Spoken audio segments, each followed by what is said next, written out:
What's up, my Reds? What's up? And good afternoon, or good evening, or good morning, wherever you are checking us out. Big up to each and every one of you. And welcome back to Little 12 Man Show. I'm going to tell you right now, this is one of those nights where the scoreline said nothing really of what we actually got to see. I'm going to break it down in this episode pretty thoroughly. I have a bunch that I've been doing. It's probably why I had a late night start for some.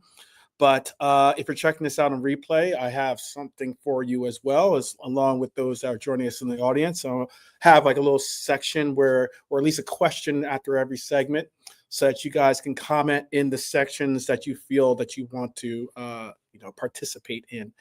But sometimes you draw a match, and it feels like a loss. And I know a lot of Liverpool fans like myself remember exactly how that feels. And that's a lead slipping away in the dying moments at Leeds, for instance, or even you could talk about Fulham as well, but certainly at Leeds, where we were ahead and then got equalized and then went ahead again.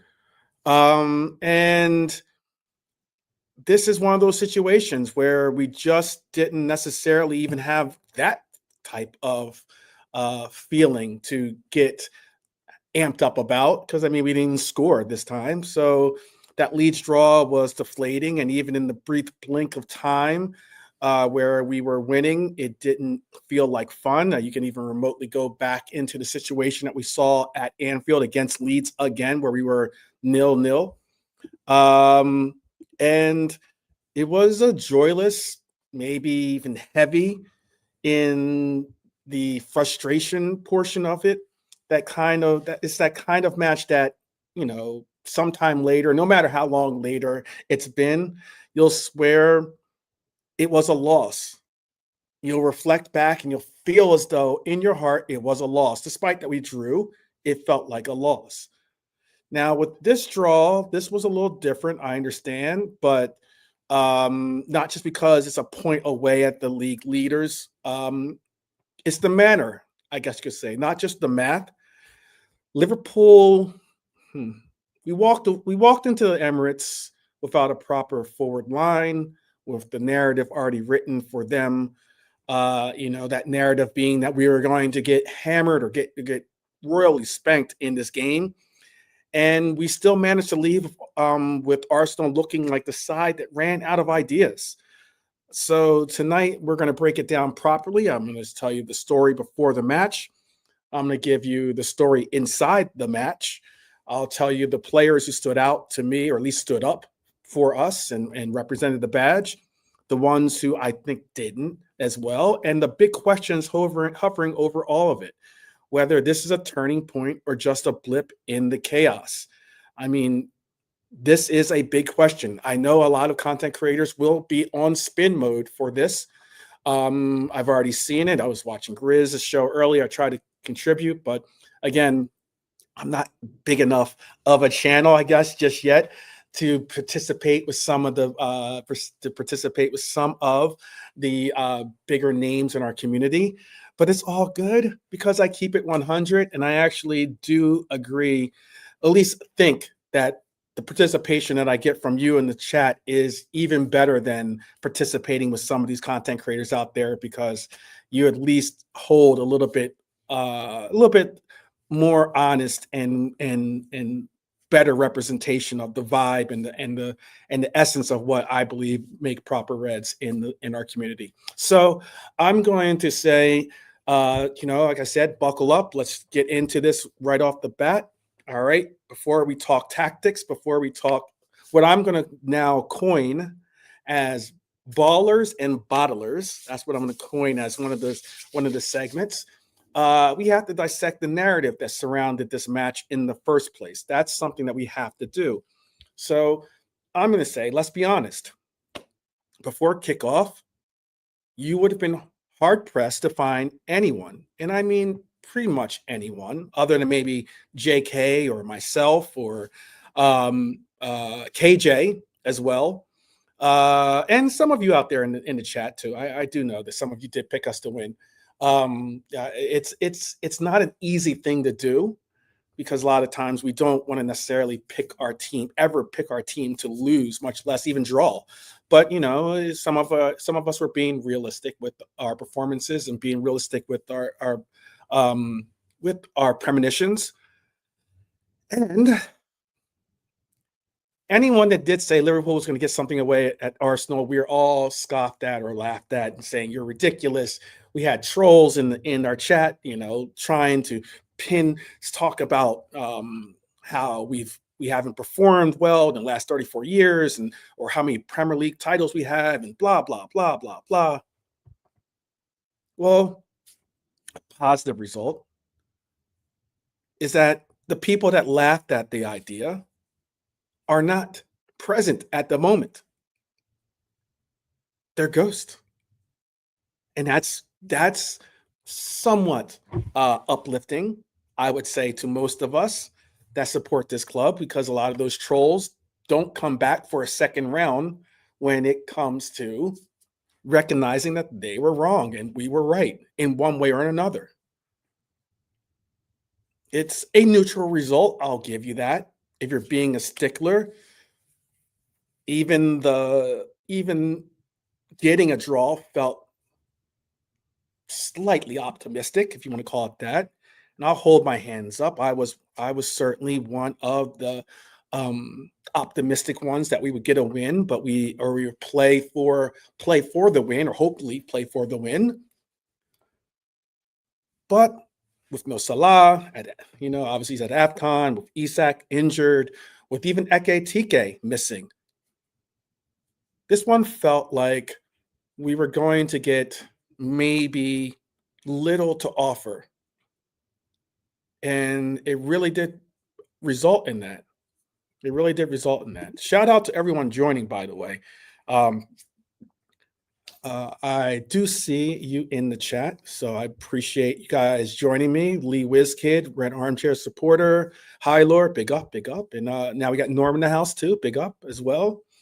And to any of those that are just chilling and maybe just listening along, big up to you as well, because I would love to hear a lot of your insight and what you have to offer in comments to what I have to say, because I like to do my best drawing from my journalistic background and get these segments or presentations properly put together for you. And I realistically think that I brought up the sheer fact of our record without Ekitike in our lineup, and it is a huge difference. It's a difference of almost a 60 to 70% winning percentage with him in the league, in our team, and a 30% winning percentage with him out in our team. And then you add the most, I guess you could say, poisonous matchup detail of all, which was, we know Arsenal are set piece merchants. And we know that we are not doing well this season guarding against set pieces. Liverpool have been so bad at them that we've been ripping up the backroom structure trying to fix it. We've already fired our coach, our corner kicks coach. He was the sacrificial lamb. Now we're doing it by committee and we're trying to figure things out. So even with imagining specific Liverpool mistakes, you could imagine a path towards us having problems in this game. Corners, the likes, set pieces, the likes of that. And that's what the narrative said was inevitable. And every time we saw a corner kick get lined up, we were all like, oh my goodness, please don't score on us. At least that's what I was saying. So you look at the first half, Liverpool weren't brilliant in the romantic sense of it. If everyone likes to call me the football romantic, there was no romanticism I can draw up about the first half. If anything, I was disappointed in our first half. I don't know if you were. You can always comment and tell me. But I wasn't happy with our first half performance. I was actually disappointed by our first half performance. We weren't champagne football. We were if anything, organized, but it wasn't. It was bend, don't break. And I mean organized, like a side that showed up to do a job. I'll give them that. Defensive structure that didn't panic. Decision making that didn't, melt down like an ice cube. And something else that mattered, we had intelligence on the ball against a side that wants to suffocate you. The side that really wanted to make a difference. That is true. That is true. I feel you, Lee Wiskid. He's talking about Saka managed to get out of Kirk's pocket. Hey, they definitely switched places when it came to first and second half, because that first half, Saka was doing the business, and that second half, Kirk has stood up, and I will give him props for doing so. Red Armchair Supporter says same 12th, second half was more like it. Absolutely agree on that. Lee Wizkid says first 20 minutes we were a bit ragged. Then we had a bit of possession before getting just soaking them up, getting the measure of them. Norm says, I like to see us keep ball and dig in. We can't play free flowing at moment in my view, but we kept ball well second half. Second half, we were fire. Yeah, I agree with that completely too. I agree. And we're going to break that down too. I'm going to break that down. Hopefully you guys stick with me. I know when I'm solo, it's a lot more of listening but hey, engaging, like I said, just do that with me. You're my co-host today, so you can engage with me, and I will certainly appreciate it too, by the way, if you do so. But in that middle of the first half, there was only one real moment that made Arsenal look human, I think. It was a defensive mistake. It was a defensive mistake. Oh, I just saw JK hit me up. I will send you the link in 1 second, brother. In the middle of the first half, we saw, like I said, one mistake that Arsenal made, and that was something that I was hoping we were going to get a score out of. It was forced by Liverpool's sharpness in possession, I think. Obviously, Bradley got inches close towards making a difference in this game, turning it into the kind of goal that breaks the game open, or maybe makes them come out of their box, or makes them play differently and such. He hits the bar, it bounces out. They're saved by the crossbar, and it was a gift to Arsenal for them to escape from that. I think that was like by far the best chance, I think, all first half at least. But for long spells after the break, Liverpool looked like the most likely to score. We carried the ball better. We pressed with more conviction. We found ways to keep Arsenal pinned. And yes, I did say that. We kept them pinned in their second half. If you were to look at the momentum breakdowns on most of the apps and the likes, you'll see that there's very little momentum that went in Arsenal's favor until the very, very end. And when Arsenal threw pressure on late, the kind of pressure that gave all of us maybe Fulham flashbacks, Liverpool still held true, still competed, still didn't crack, didn't throw too many people into the box and not guard against, an open man, giving him space to take an open run and shot at the goal. And that's the truth of the matter. The crisis narrative still true. I'm not going to go off of that because, like I said, I know content creators out there are definitely trying to spin this as we've made it, we've through the storm, it's all good now. If you were to tell me that Liverpool were going to transition into a low block team, I would say, wake me up from this nightmare. But all the same, the issues are still real, in my opinion. It could be the recruitment timing, the absences, the lack of consistency in our attacking output. Even more so, not even attacking output. I would say our finishing, because we do have output in attack, but it's the finishing that has been wanting. And I was told last season, oh, it's because we have to rely on Diaz or Nunez or all these guys. Oh, they're just this or they're just that, and all these different narratives. Those players are no longer with the team. So those scapegoats no longer can be a part of the narrative. And that's why this draw only becomes a win if Liverpool make it the beginning of something. It has to be the beginning of something, not a random spike in the middle of turbulence, and we're just, we're on the Liverbird here and we're trying to get from one airport to the next.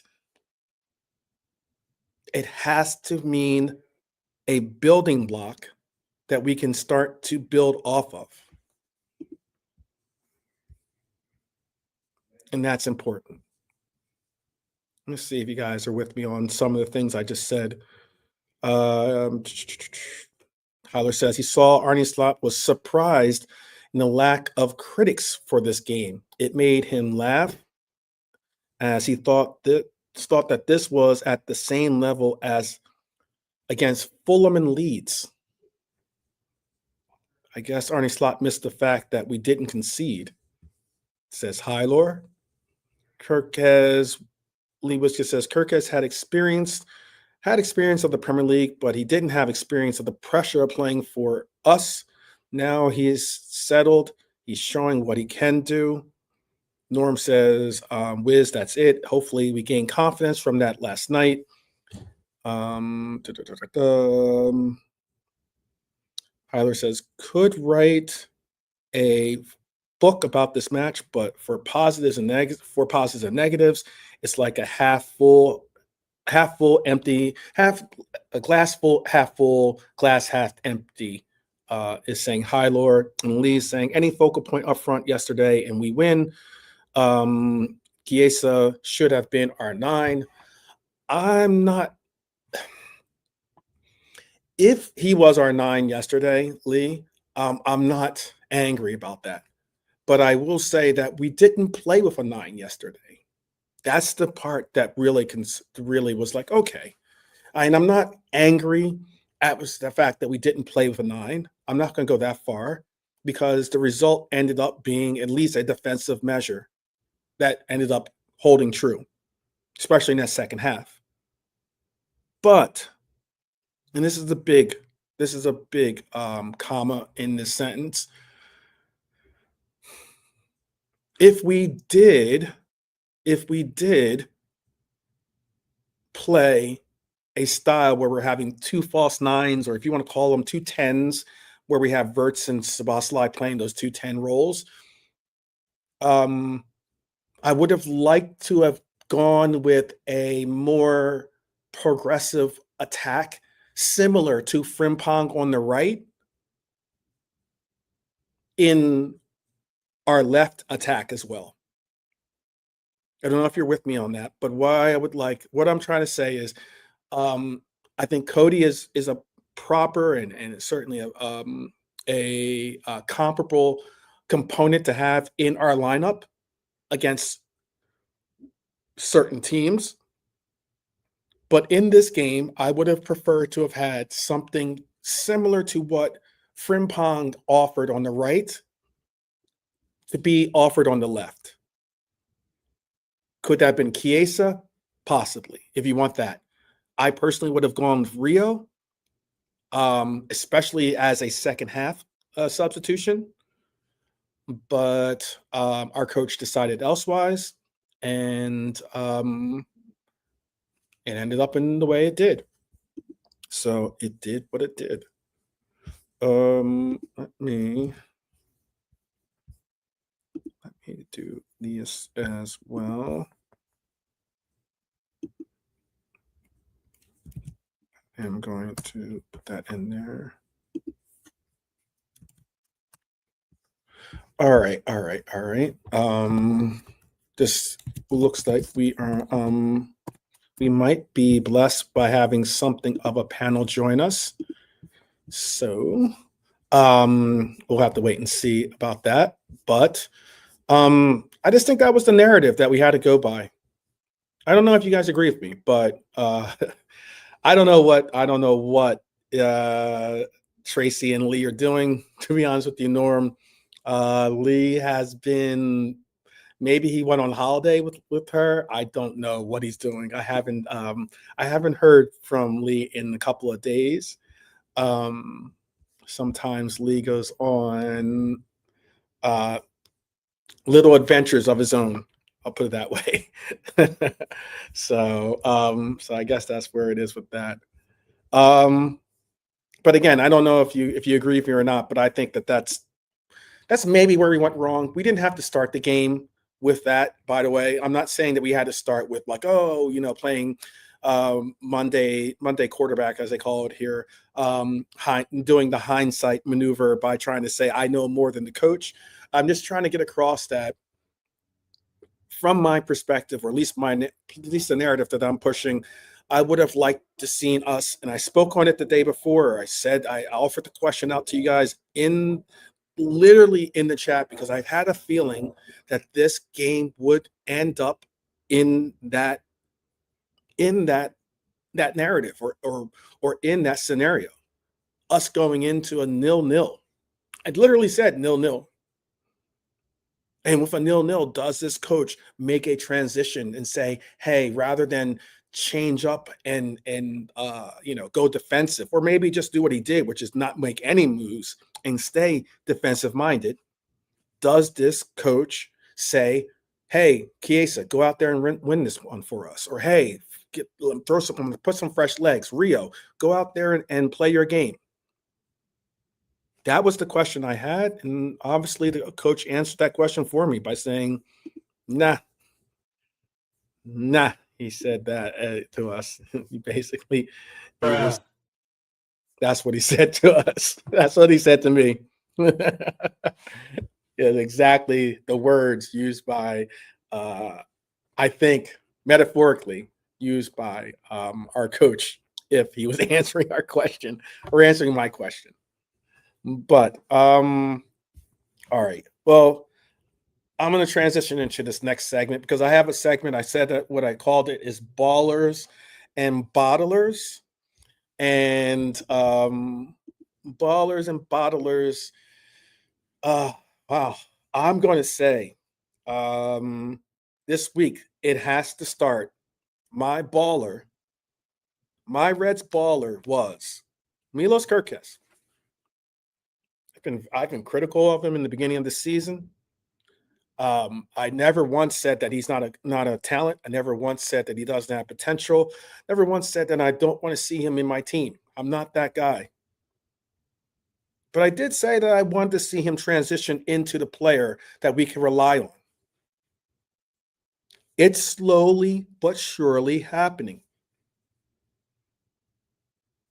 And if you're asking me who had Liverpool's best performance at the Emirates, I might be inclined to say it was Kerkez. I might be inclined to say it was Kerkez. He was handed one of the toughest jobs, I think, in the league yesterday. And that was to stop Bukayo Saka.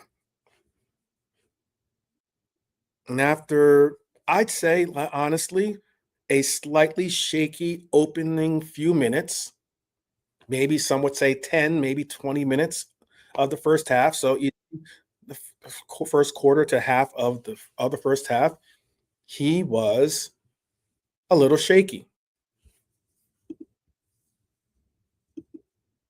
He didn't panic, though, which is what I was happy to see. He didn't dive in. He didn't retreat. He adjusted his positioning, timed his challenges better. And from that point on, he largely boxed out Saka out from the game. And I was proud to see him do that. He won 5 of 7 ground duels, 4 out of 4 tackles, made key blocks, was consistently denying Arsenal their favorite outlet on that side of the pitch. You've got to give him credit. That was the kind of elite one-on-one defending against elite opposition that we've been wanting to see from him. And what impressed me the most was that the maturity of it was that it was done by a player that, again, I said, needed to transition into the role. He didn't just survive the matchup. He grew into it. His confidence built, his decisions sharpened, and he became, I would go as far as to say, a calm, if not reliable part of Liverpool's defense platform in a very hostile environment. And someone that I think deserved to have gotten a foul called on him who didn't. That's why fans voted him Carlsberg player of the match. Makes total sense. It's not flashy, not loud. I think it's his first winning. I think it's his first time winning the award. Just controlled, disciplined, and effective. Now, I'm going to bring in JK before we bring in bottlers because I want to because he's one of my ballers. So I want to make sure I bring JK in before we start talking about bottlers. I'll bring in another baller for you. Big up, JK. How are you doing? Oh, good, man. What are you saying, bro? Oh, just getting into some of these ballers and bottlers, as I like to call it. Some of the players I think definitely won the segment, and definitely those that didn't. Because you could say there were some players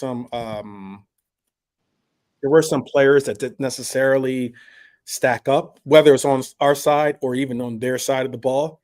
Mm-hmm. I said that Milos Kerkez was the standout for me, not because he obviously he didn't score, not because he had some incredible assist or cross or something like that, but because I think I'm giving him credit because he neutralized a superstar that is Saka for Arsenal. Mm-hmm. And he made Liverpool feel a little bit secure on that flank because he neutralized, not in the first 20 minutes, I'll admit, he had to get into the rhythm of the game. But once he got into the rhythm of the game, he neutralized Saka, I think. And that was important. Mm-hmm. I think that was very important. I also wanted to give a shout for a baller, at least. I know that I saw in the chat someone didn't want to give Grav a shout. I'm going to give Grav a shout.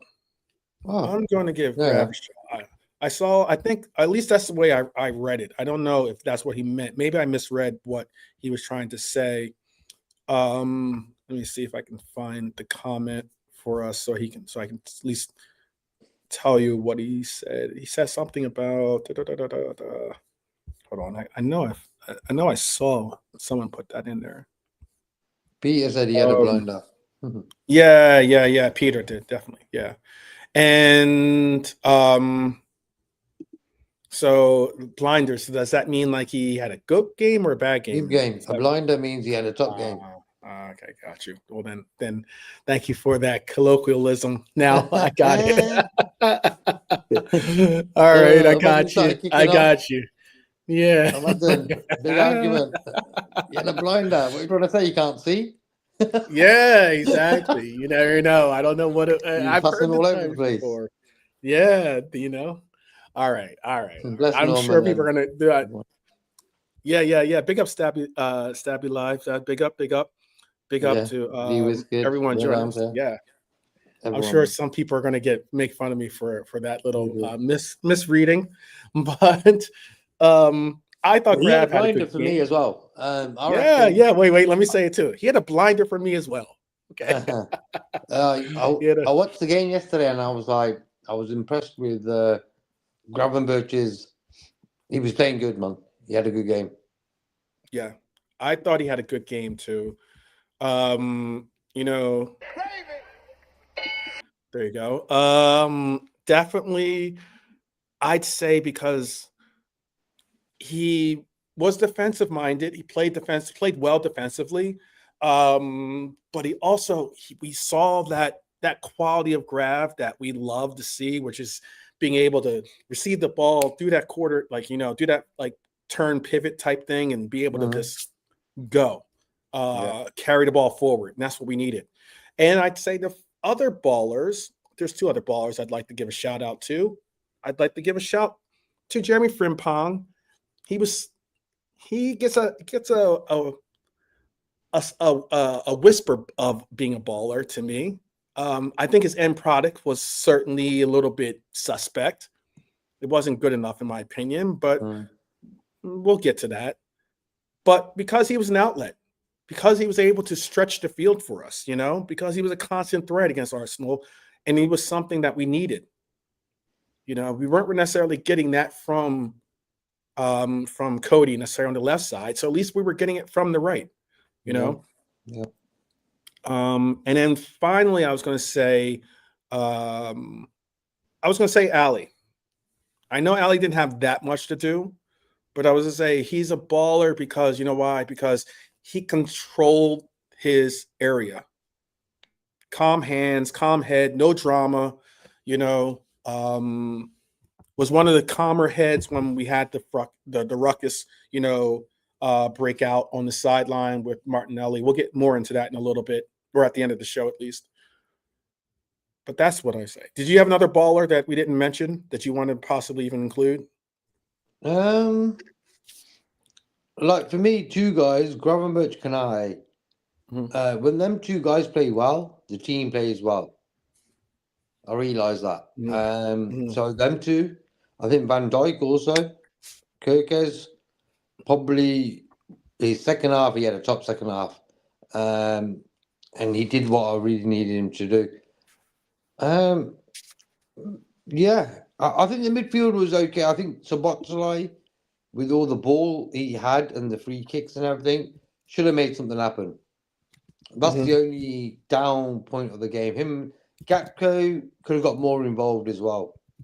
I think Wirtz was hovering, played okay. McAllister better again. Each game he sort of looks better. And what I liked about yesterday's game was the fight in the way our players were getting together and like pushing them around, and you know what I mean. They weren't acting like wimps and stuff, letting them bully us.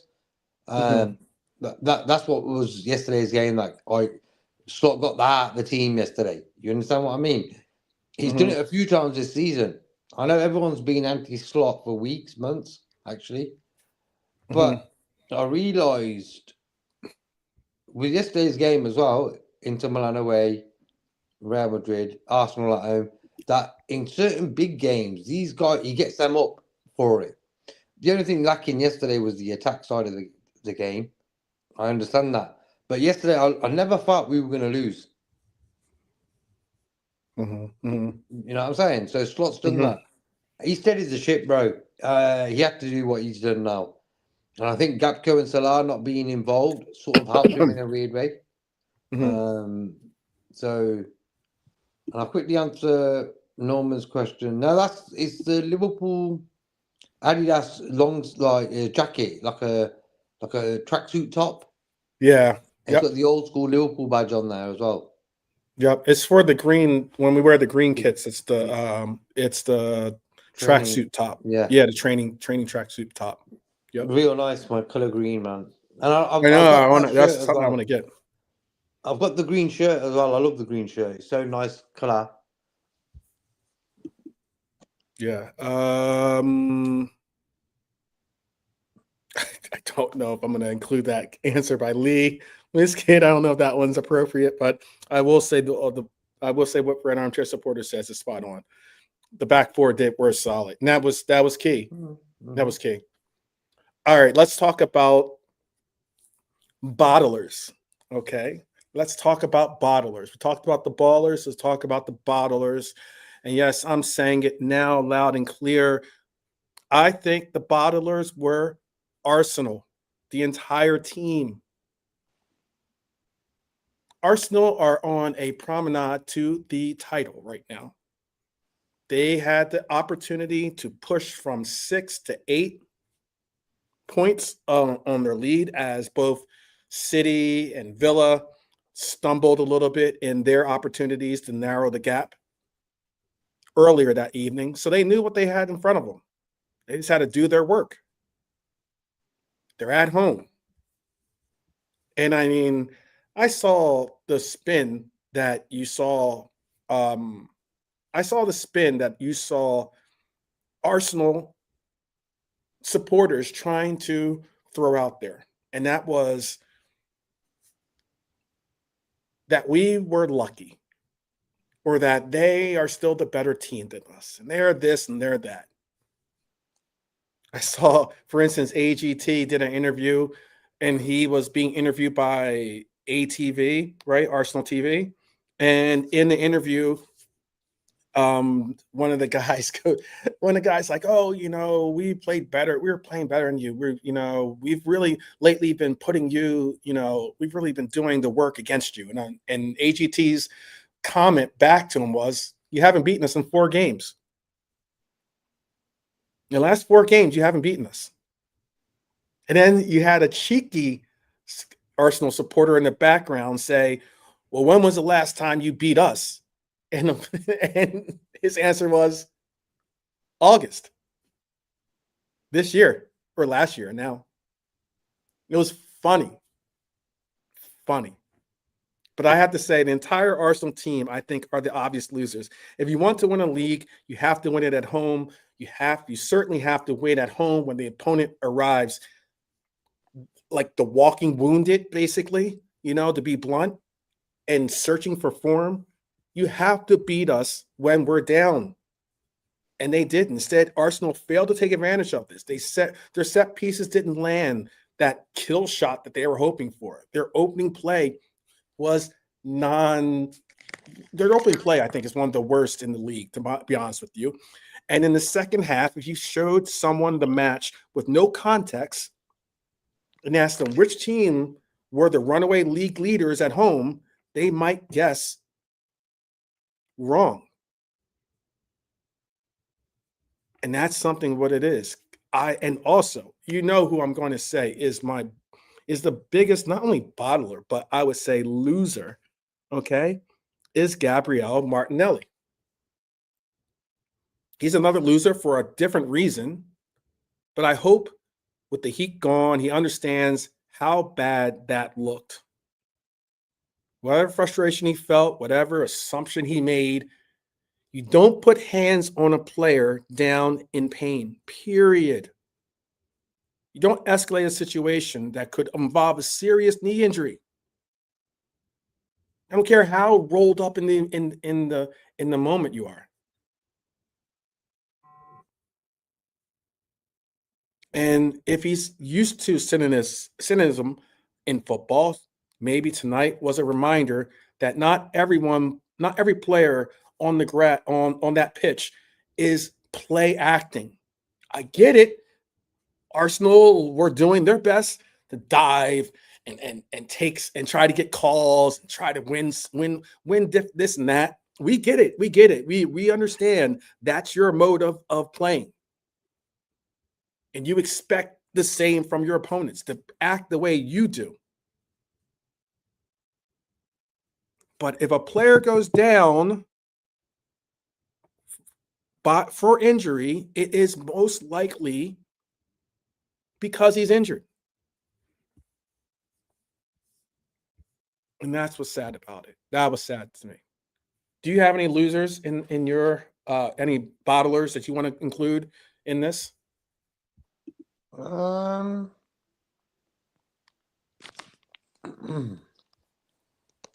can't really like our team. I can't say any players really were bad. Maybe Gakpo could have played better, but their opposition. Arsenal didn't annoy me yesterday, bar that Martinelli thing at the end. Like, what you playing at? Like, come on. That's the bottlers, I would say, or the losers. Okay. All right, let me see. Let me see. And then we're gonna have a bunch. I'm sure by my thumbnail alone, it's probably going um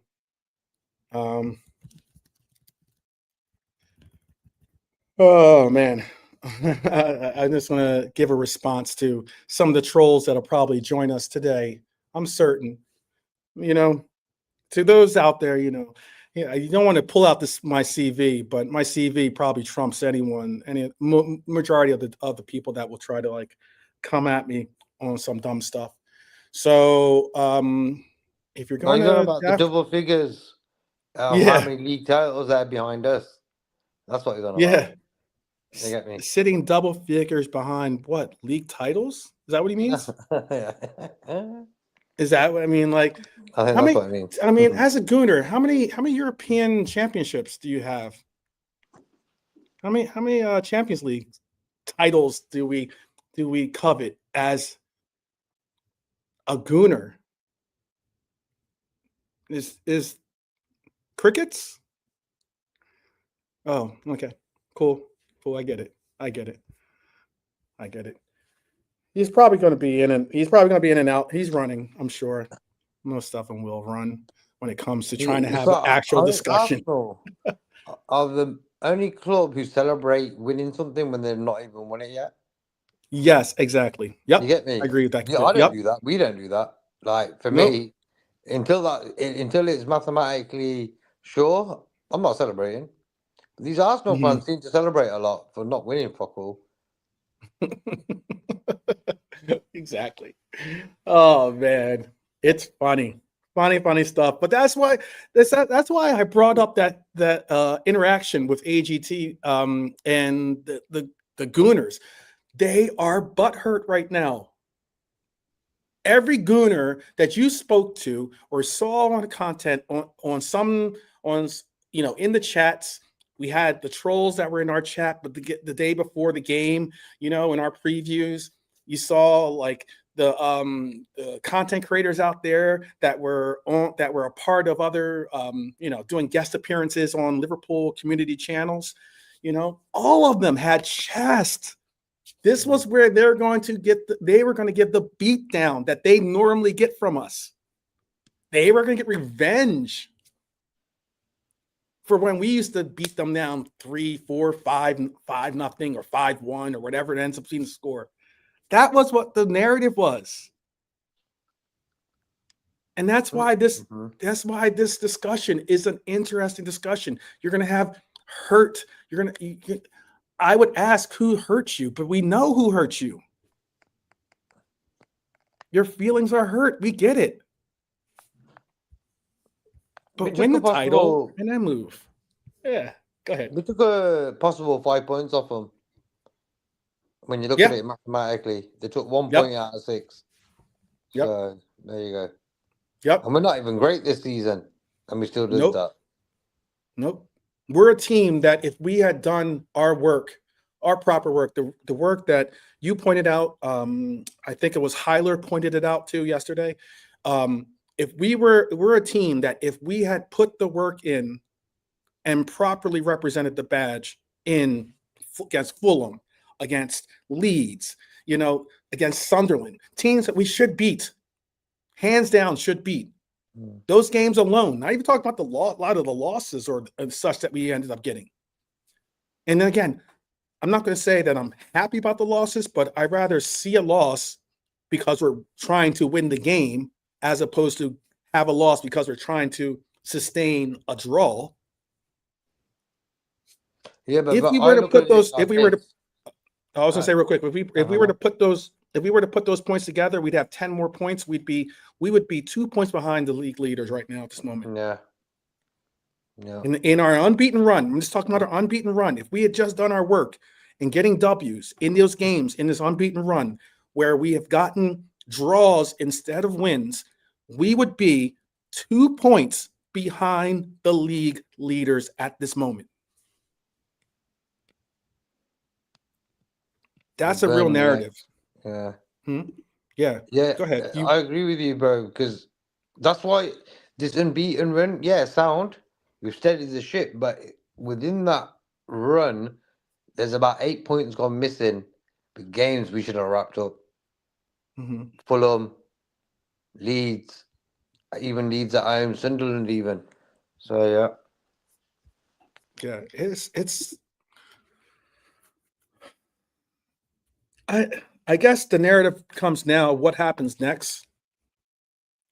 What happens next? Like the thing about Liverpool, is always what is the next obstacle, or what is the next step in front of us as we all walk along together on this path.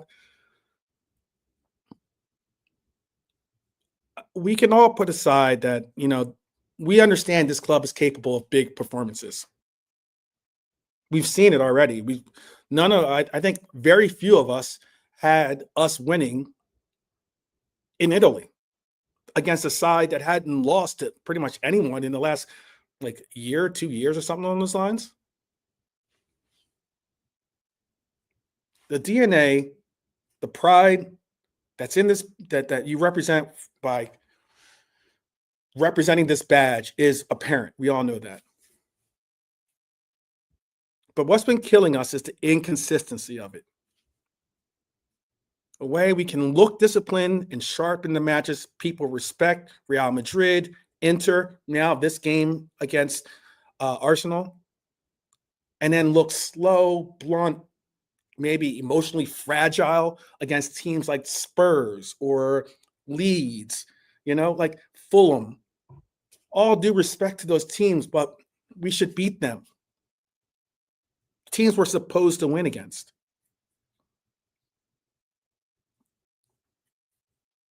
And that's where the narrative gets a little bit foggy for some, because whether you are in England or whether you are a global fan of this club, it becomes difficult to have a real honest perspective as to where this club really sits currently.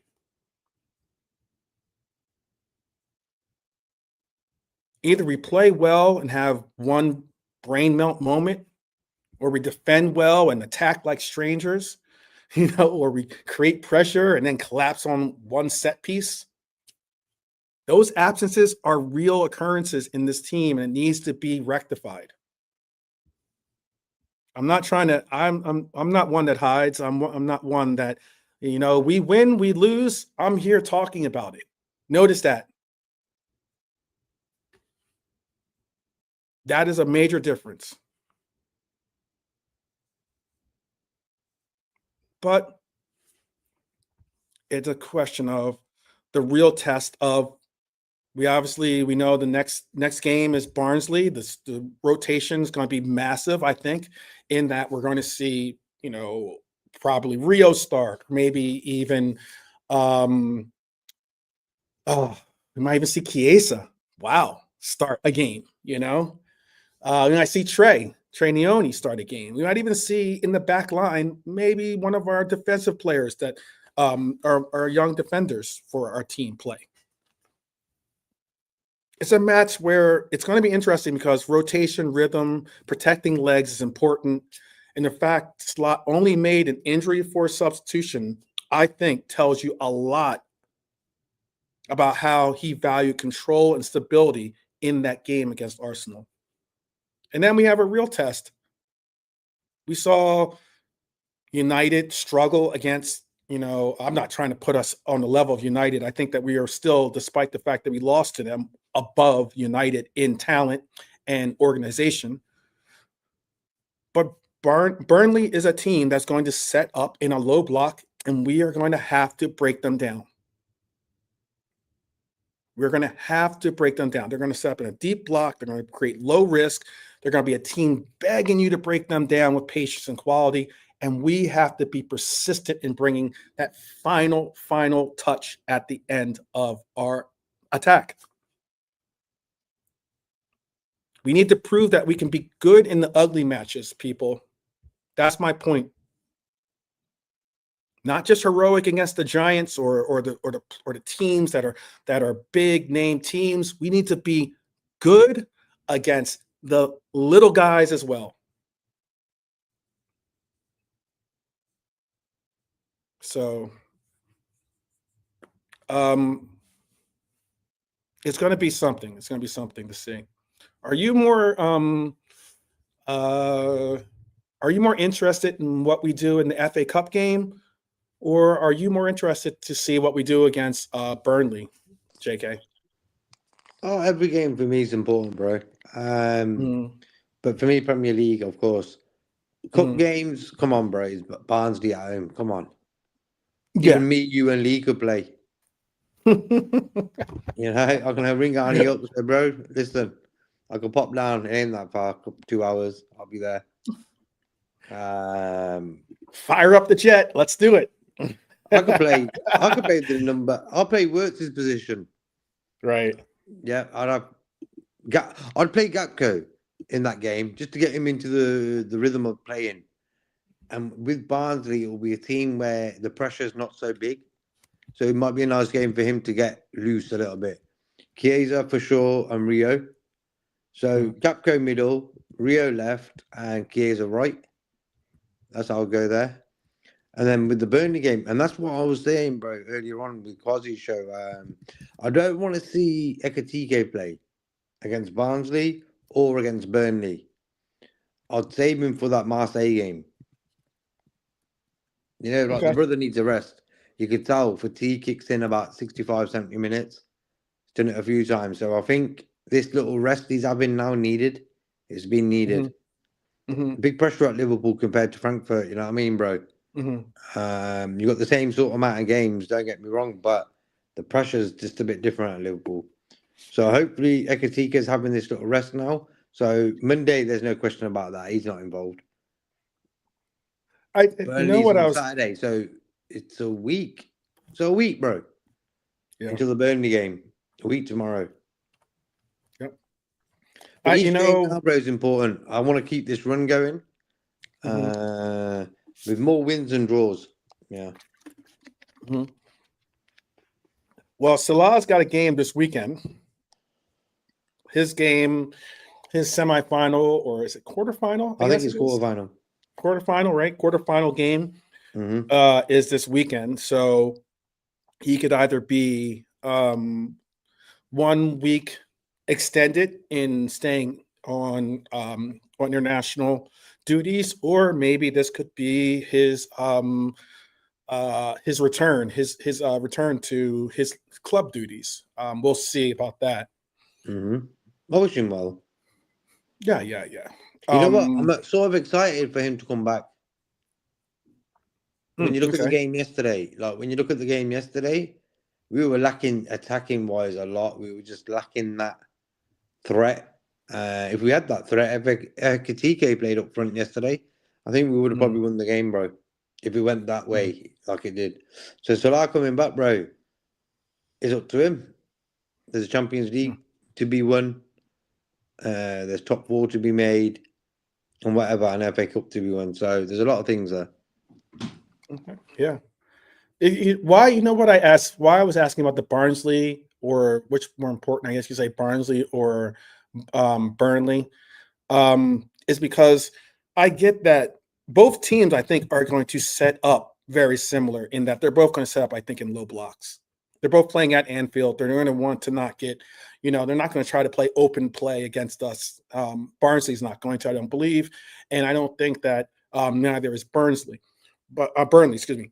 But why I do wonder which sounds like the tougher task at hand is because, albeit the two teams are different in quality, we're still going against a Barnsley. We're going to be having a team similar to, we could get a type of performance that we saw against Plymouth or something, where the team just sets up and they hope for a penalty or something, something that favors them in their pursuit of beating us. Against Burnsley is probably the same thing, very similar, but we won't have necessarily the same weapons in the Barnsley game that we will have in the Burnley game. So that's why I was asking if you had a preference. Or not even preference, but if you had to pick one of the two, which one you're more concerned about. But I guess we'll get that answer soon enough from JK. Big up, Eric, by the way. Big up. Good to see you. Good to see you. Let's see. I did do a tactical breakdown of this, but I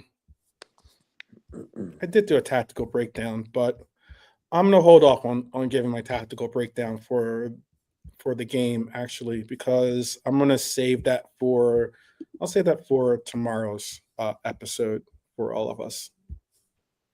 Because I do have I did have another segment that I was going to partake in, but you know, I don't know if it was the right time to bring it up about our coach is some of the coach's words that he's used in recognizing what we need to do as a team. So before we then do that, I Hi, Eric. will. Nice to see you, man. Oh, yes, always a pleasure to see you, Eric. Good. Hope that you're well. Hope that you are well. I'm gonna just get into the meat of the conversation. Something that I think was certainly a important situation, because I watched the Sky Sports the Ref Watch. You know what I'm talking about? Mm-hmm. And I saw Gallagher, I think. yeah, exactly. I He's saw absolutely. his He looks like something out of Game of he's Thrones or something. yeah. You know what I mean? One of them evil men or something. Oh my god, that is so spot on. That is well done. That is spot on. Yes. I saw his depiction of what happened. I saw the players and the likes. The player that was on him, I don't know the player off the top of my head who was on there with them, but his take as well. I will show that at the end for you, by the way. Let me just download it. But there were a couple of different things I thought were important to share in a lot of what we saw yesterday. I'm going to what I'm going to do here is first give a shout out to Pops in the chat. Big up to Pops. I am also going to include some of this, some of the narratives that we saw yesterday for bring in some of these images so that make sure that we have a proper understanding as to what exactly happened yesterday. And it is something that I had issues and problems with, and I'm sure some of you did too. So give me 1 second. Let me put in Muppet Watch is more appropriate. What'd you say? Peter, not Ref Watch, Muppet Watch. Muppet Watch. That's the sort of That's a good humor I one. like. That is a good one. That is a good one. It is Muppet Watch, bro. Or Game of Thrones Watch, I don't know. Either or. Let me get this last one up in here for you guys. And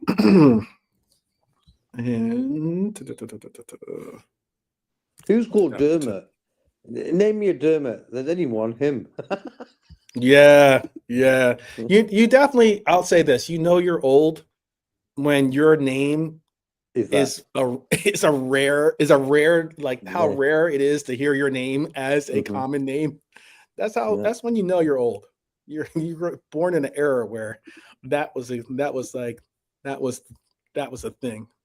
Dermot. What a name. Dermot. Sounds French. Dermot. Yeah. Yeah, it does sound French. Oh my god. All right. I have a couple other ones. I should have had this ready for him. I should have had this ready. I guess I could show this one because I do have a different version of it, but I could show this one too. And I got one more image for you guys. Good ones. I got some good images to just share with you. Some good graphics to share with you. I just didn't put them in the I just didn't put them in. I'm gonna make sure I get one more image included here. All Okay. right, I'm good to go. It's an So, Irish name. Mm-hmm. Irish name. Yeah, there you go. Dermot's Yeah. a Gaelic name, Mm-hmm. pronounced Dermo. Dermo. Got you. Oh, okay. All right. All right. I want to talk about, I think, the thing that kind of riled most of us up. And that was Connor Bradley went down from an injury late. He was on the touchline holding his knee. Immediately the mood shifts. You know, all of us, because knee injuries are serious, by the way. We all know that. We've seen some really bad knee injuries occur to this club, and we know what the process is in um, rebuilding and getting back to the touchline. So Martinelli moment happens. The ball, the contact, the attempt to move him. I'm going to be direct, and I'll say that I thought that unfortunately that was something that might not be the narrative that you normally see from that player. However, that was what we saw at that moment, and he has to be held accountable. I don't think it's. I don't think he was being. He was trying to be funny. I don't think he was trying to. That's not. There's no gamemanship in what he was doing. I wouldn't even go. I wouldn't even go as far as the heat of the moment, because you still have to keep some measure of control and balance in your approach in the case of what you saw, and it's unacceptable in my opinion. Now, Slot after the match gave a measured response. He says he doesn't know Martinelli, but he comes across as a nice guy, quote unquote. He points to the wider issue of time wasting, faked injuries, the frustration that creates. Fantastic. But he says if Martinelli knew what the injury might be, he wouldn't do it. And that it doesn't look great if Connor has the injury we fear. And that's what's scary about it. Arteta said the same thing. He backed his player.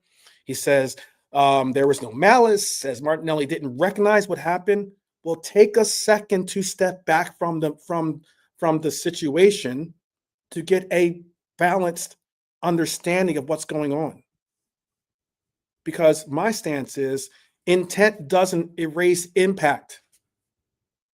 You don't get to gamble with another player's body because you're angry about drop points or about time running out in a game. And that's where we go to ref watch. Dermo Gallagher, essentially arguing that once everyone piles in, when all the players got around and piled in on the situation, the original action got diluted. And because Martinelli got a yellow, there's no retrospective punishment, and he didn't think there's enough for a red. And I'm going to say my frustration lies here. One, the constant protection of the refereeing ecosystem is abhorrent. The endless technicalities, the actually logic that ignores the reality every player understands. You don't put your hands on an injured opponent, period. Step off. You don't throw a ball down onto a player. That's not sportsmanship. You don't knee him in the back trying to nudge him off the pitch. That's not gamemanship. And finally, you don't shove him. That's a violent act. Is it one incident? No, it's not. There are 3 incidences I just talked about right there. And that, in the spirit of the law, I think matters as much as the letter of the law when player safety is involved. Martinelli apologizing later, fine. Apologies are cheap, though, because what matters is the league setting standards that this kind of action stop immediately. They made a whole big stink about not crowding the referee. And yet you have a player physically assaulting another player while he's injured. You might say, "Oh, that's too far. That's harsh." Have you ever been injured like that? I have. And I know that someone moving me, violently pushing me, or just pushing me, period, could impact that injury even worse. And that's why I'm kind of upset about it, because if officials won't treat it where severity matters, they won't treat it with the severity that it deserves, then players will remember. And I hope they do. I hope every Liverpool player looks at Arsenal and is reminded that they don't respect you. They don't. These Arsenal fans, they don't respect us. The narrative that I've seen time and time again, because it's the reason why we win that award for sportsmanship award and everything else that goes with our team, is that we can be bullied. We can be pushed around. We can have teams approach us with the mindset that they want to get under our skin by doing unsavory actions. And I think that Slot let them off. I think that the referee let them off without a proper deduction of what needed to happen. I think VAR let them off.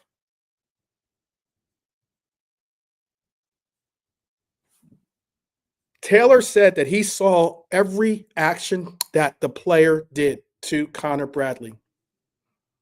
Be one thing if he didn't see the first one, maybe. Be another thing if he missed the first and the second. Anthony Taylor said he saw every action that Martinelli did clearly.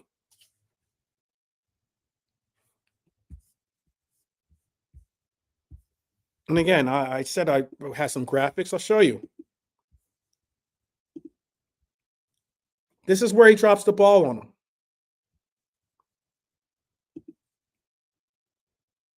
This is where he's nudging him with his knee in his back, trying to get him off the pitch. It was Dom leaning over, trying to make sure that his teammate is okay. This jerk is behind him, trying to nudge him off the pitch. And then we all know this is the final action where he physically pushes him off the pitch. The man is in pain. You can see the medical staff trying to get to him, and this guy is pushing the player off like he's nothing.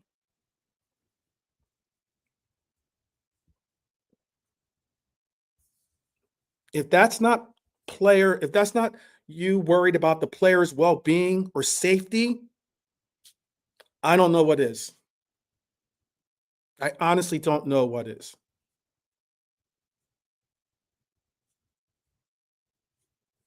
Shout out to Jean Grey. Big up, Jean Grey. Always a pleasure to see one of our Red Queens in the house. Big up, big up. Yeah, bless Jean. Hope you are, man. Hope you are. But for anyone to try to justify Martinelli's actions, I think doesn't recognize the bigger narrative that needs to be recognized. You should not be involved in anything when it comes to a player that's gone down for injury. Unless you're a medical staff person, do not put your hands on a player.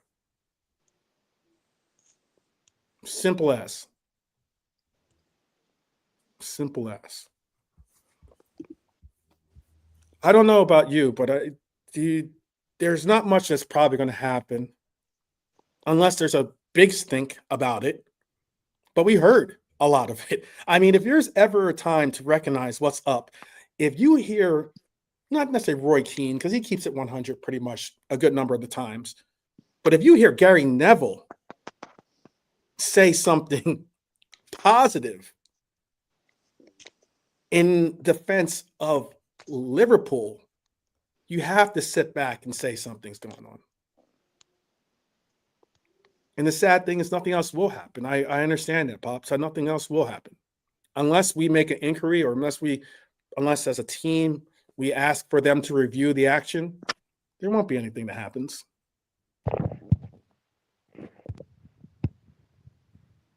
And that's why I said there was a line drawn in this game. I honestly think there's a line drawn in this game. And that was that Arsenal does not respect us. And Arsenal thinks that they're the champions, not us. So, oh my goodness. So this is where we're at.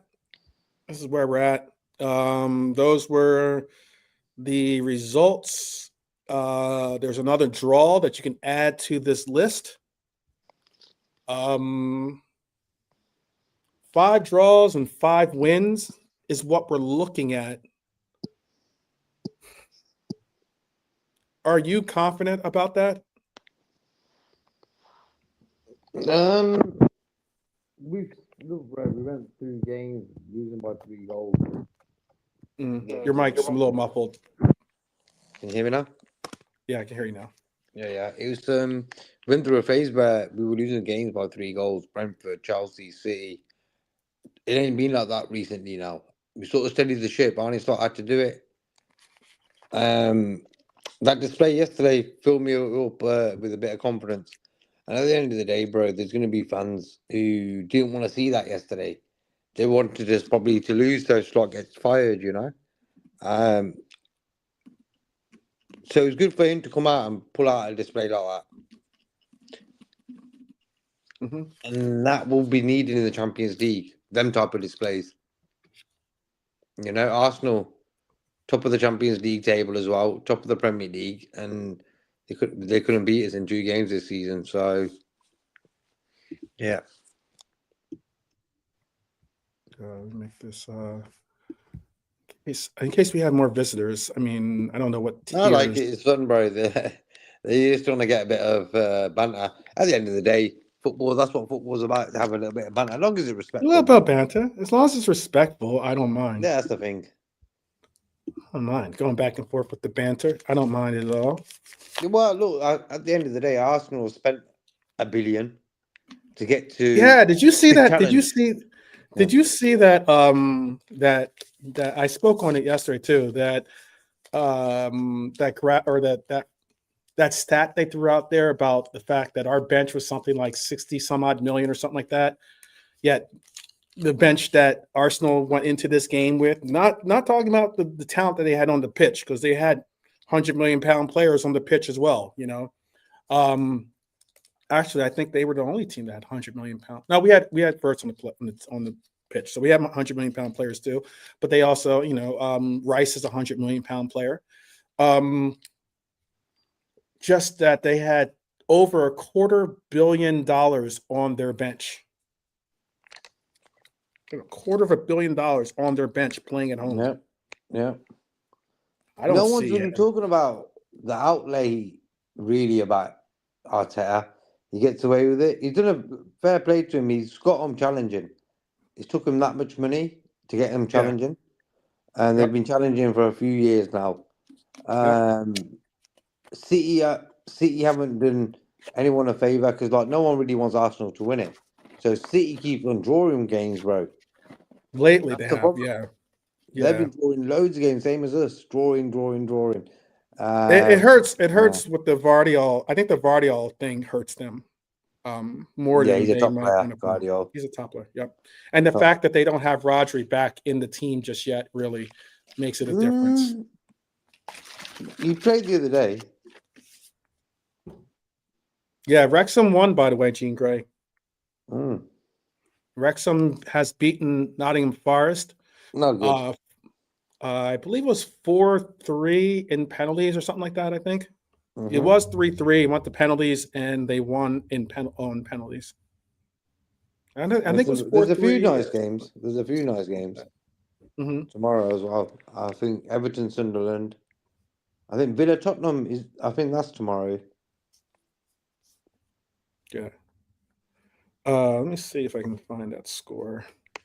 Yeah, it was 3-3, and it was Wrexham 4, Nottingham Forest 3 in penalties. Yes, today in that result on pens. Yep. But yeah, what's interesting? We'll have some people chiming in from here and there. I thought I put up a graphic at least to settle Arsenal down a little bit. I don't know if that. I don't know if you like the. It's an interesting graphic that I saw by Score 90. Just a little representation of like what it comes down to when it goes to the trophy count.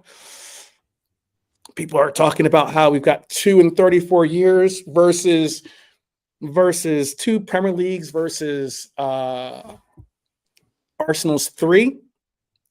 So they're trying to make it a point to say, I guess, that they have 1 more Premier League so that they're more mighty than us, I think, or something. So you got to sometimes show them what the actual trophy count is to kind of put them in their place a little bit, remind them what history means, how it is.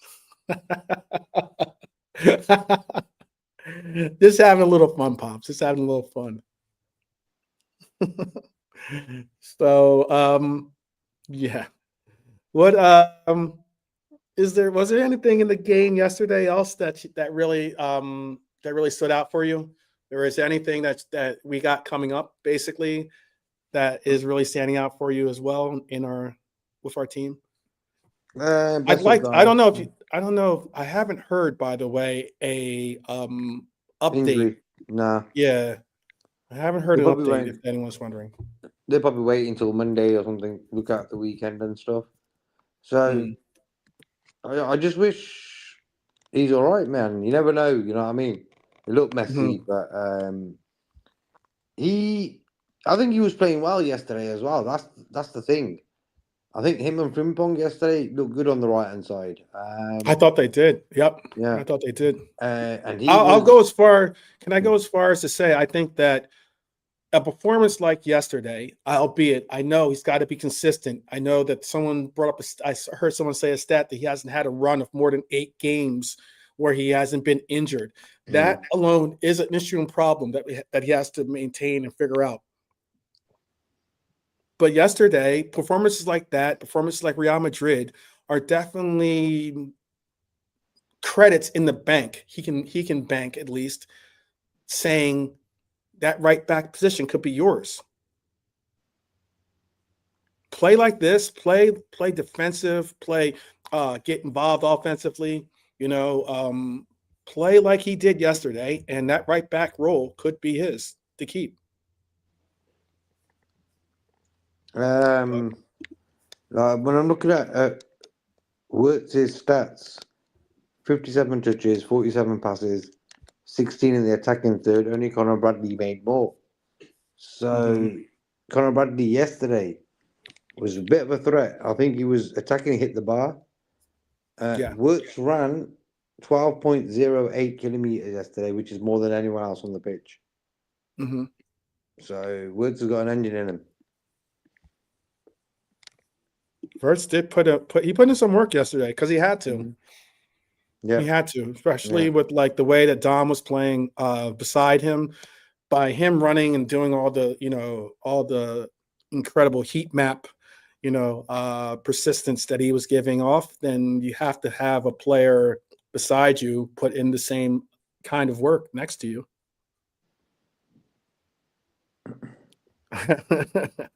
I'll admit that too. Did you think that the Wirtz? Did you think the Wirtz infraction was a penalty?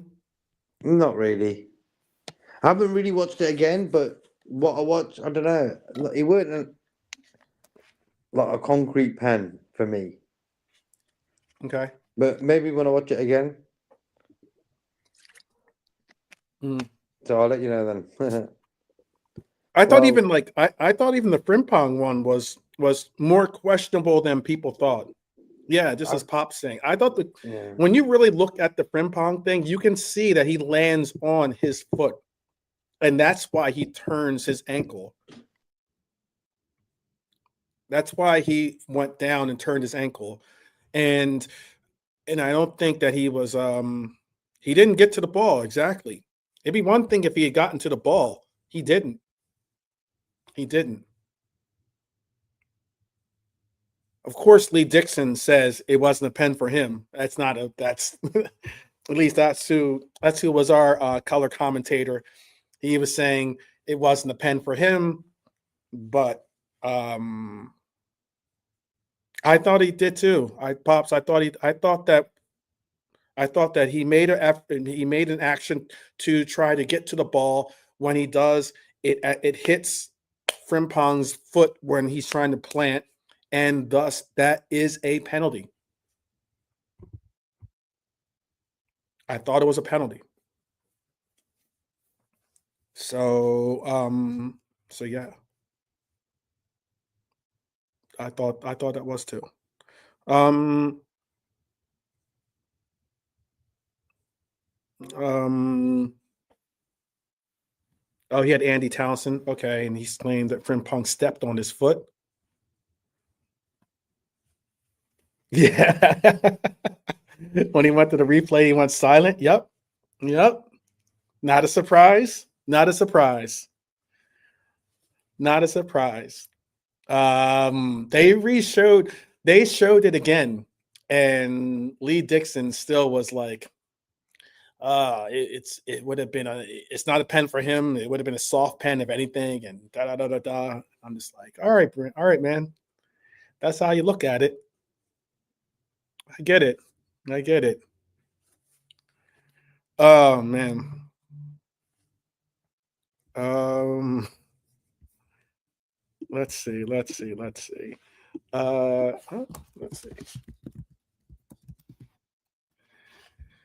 I think Andy Townsend is a former football player too. Let me think of who he does for. Yeah, he played for Aston Villa, Chelsea, Yep, Chuck for Chelsea. Republic of Ireland. Yeah, Even though he sounds Middlesbrough. like a proper Cockney, he's proper Yeah, like born in London, I think. yeah. Yeah, but I like his commentary. I like it. Yeah.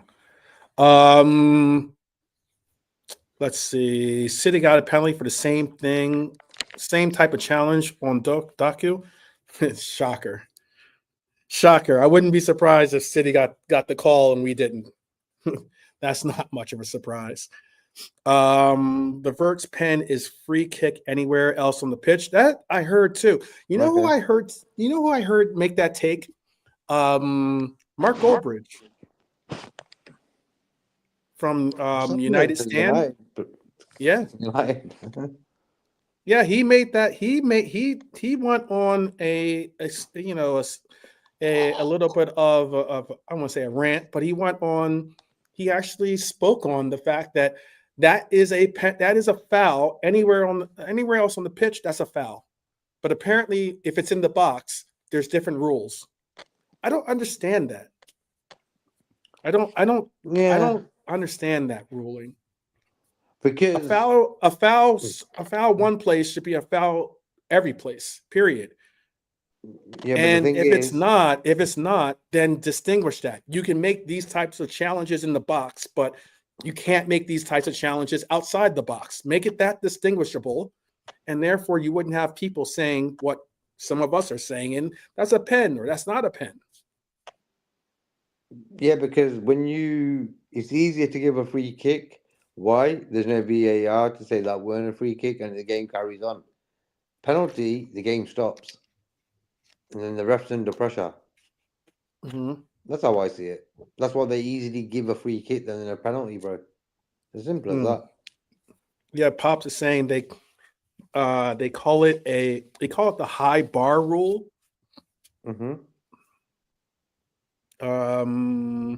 Which is not a real rule. I know Pops is saying that as in like tongue in cheek. I know it's not a real rule. But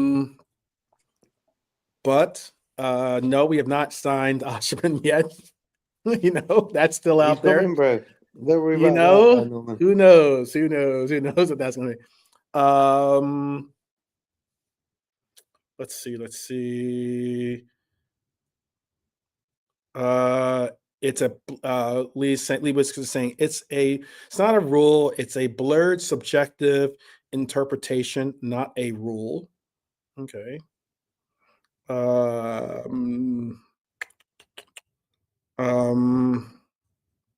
It is what they're trying to. It is. And like it's similar to what you saw Dermo say in that ref watch. They're going back and forth. He's talking with the former player. I don't know the former player that was in the segment with them. Apologies for that.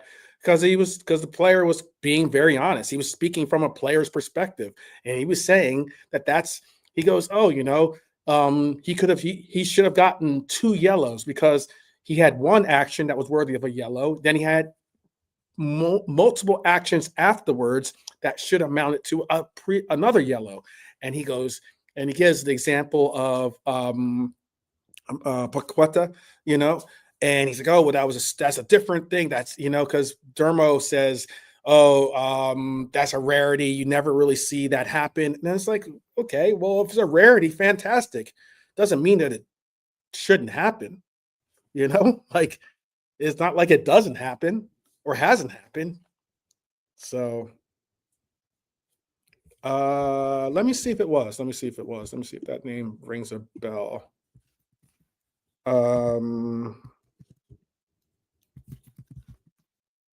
It was. You're right. This is who it was, by the way. This is who it was. Pops is spot on. This is who was basically saying that it was not only it should have been a red. He should have gotten, because I think that what, JK, the reason why I think it matters is because you got Jay Bothroyd speaking from a player's perspective, and you have a referee who possibly, I don't know if he's ever played the game or not, or this or that, that doesn't really comprehend why the player is so up in arms about it.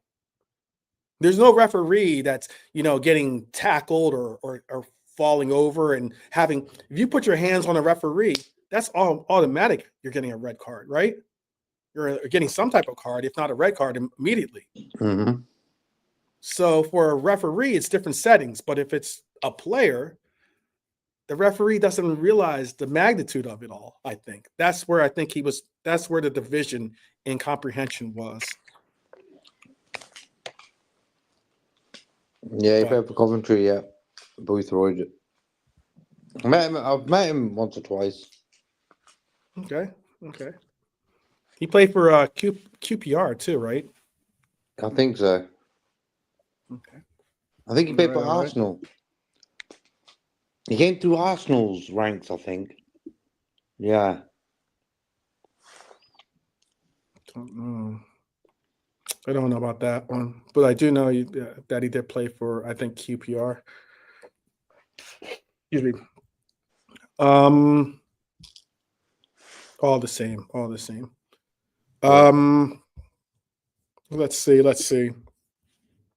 Look, where is your measure of confidence going forward?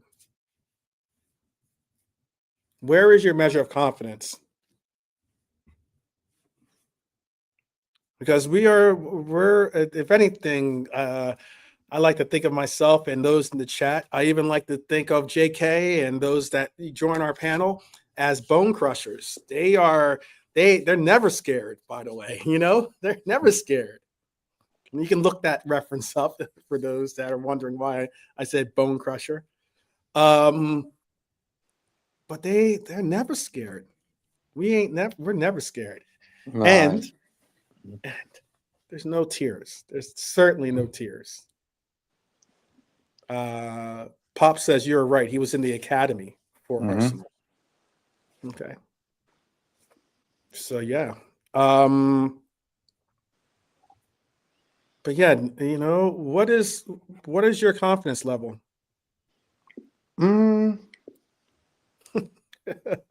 Other than Norm's confidence level about Lee, what is your confidence level about this team going forward? Big game yesterday. Showed up. Could have won it. But it just showed me the team was locked in. Everyone worked for each other. No one had a bad game, but I just felt it was locked in, bro. That could have been a hammering yesterday. I seen Liverpool fans 2 days ago saying we're getting battered 4-0. Yeah, I did. I had to calm them down, bro.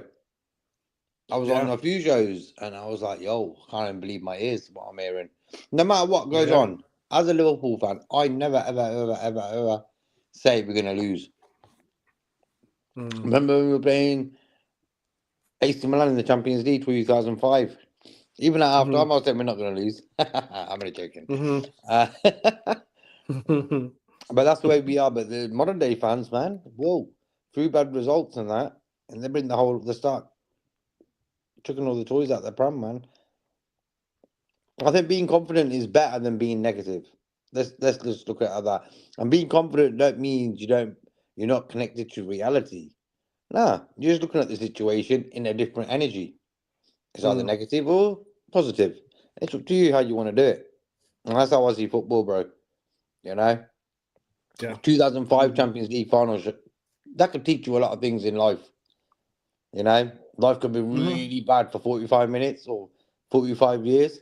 Then the next 45 years, you could be top of the world, you know? So that's life as well. Football's the same. Yeah.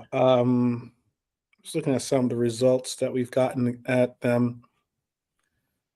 Because we've had a decent record at the Emirates. So I think we've had our record at the Emirates has certainly been better than Arsenal's record at Anfield. Anfield. Yeah. And that's why, like, hearing the tears thing is like, yeah, you're projecting, bro. You're projecting, in my opinion, at least. But, you know, if you want to have a conversation about it, let's have an honest conversation about it. Let's see. Gakpo honestly didn't have the best of games yesterday. He can't even fake being a striker. Oh, goodness. And Frimpong, with his impressive speed runs, are like Robinson Crusoe at times, just lost out there. Oh, wow. Hylor is not holding back. Yesterday's game, the boys. Yesterday's game, the boys showed pride for the first time in about 8 to 9 months, says Jean Gray. Derek. Let's see. Let's see. The greatest second half, yeah, man, JK. Yeah. Talking about the second half. Let's see. Pops says he has. You're saying, Pops, that you have no confidence in this team, going forward, still, or you don't have any confidence yet in this team's ability to play and perform. No, fair play. You can definitely give us elaborate on what you're trying to say.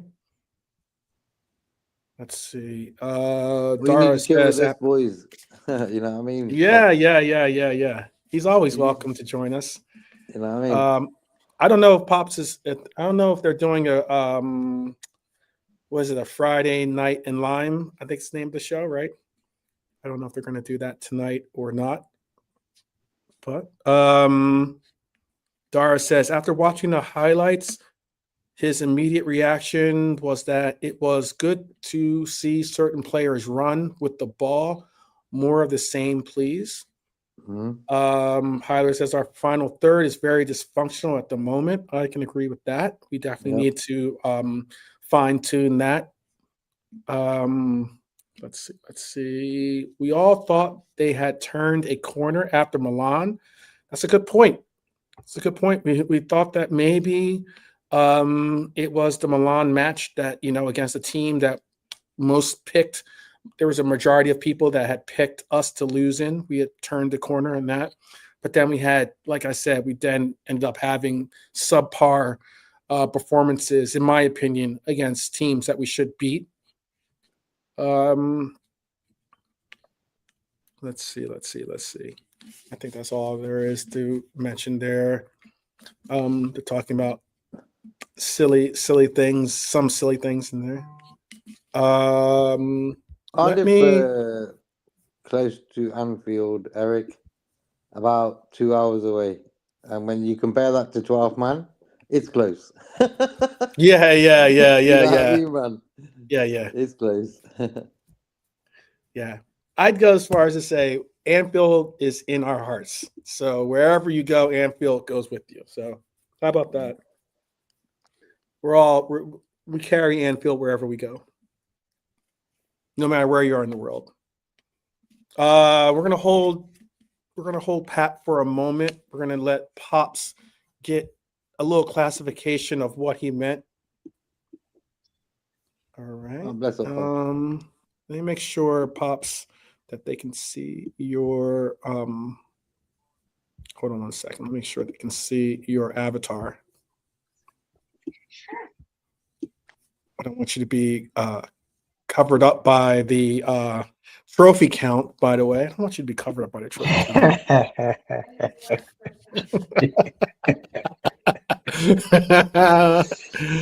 count. I'm not taking it down, but I definitely don't want you to be covered up by it. How you doing, Pops? I'm good, man. Happy New Year, man. You good? Oh yeah, Happy New Year, by the way. Happy New Year. It is the first time we've been together. Yeah. Whenever you see someone for the first time in the New Year, you're supposed to say that. So yes, certainly Happy New Year to you. Yeah. Happy New Year, Pops. Happy New Year, JK. What's up, man? You good? How cool, bro. All good, bro. Good. Oh, They got the chat so let me say this, Pops. Do you have tears like one of the Gooners suggested that joined us earlier? Are you in tears over this? Tears. Yeah, that's what I was. Wasn't that? That's what I was. Yeah, that's what was said. It was. We had some Gooners joining us earlier, and he said, "Oh, they're loving the tears." Oh, okay. You didn't see it. And you wonder why. No, I'm glad I didn't. I'm glad I did too. I would have just ignored it the last 2 years. I would have just ignored it. Right? I hid yesterday, 12. I had meetings in the evening, right? In the afternoon. So I hid. I refused to look at anything on the internet. Drove home, turned it on, and said, "All right, I'm watching without knowing anything." So I watched the game like I usually would. And I was fully invested too, because I was swearing and slamming. Okay. Yeah. When Bradley hit the crossbar, I said, "Oh, come on, man." Mm-hmm. I really wanted to go in because I would have been interested to see if we would have been able to manage as we did and keep them scoreless if we had scored. Mm-hmm. But I was fuming as well afterwards because I'm watching and saying, "All right, this guy does this. Oh, here's a team I respect. Let me play some proper football." Mm-hmm. Yeah, to hell with the others. I don't respect Leeds. I don't respect Sunderland. I don't respect Fulham. Just do whatever. And I can't reconcile that. That's my problem. I can't.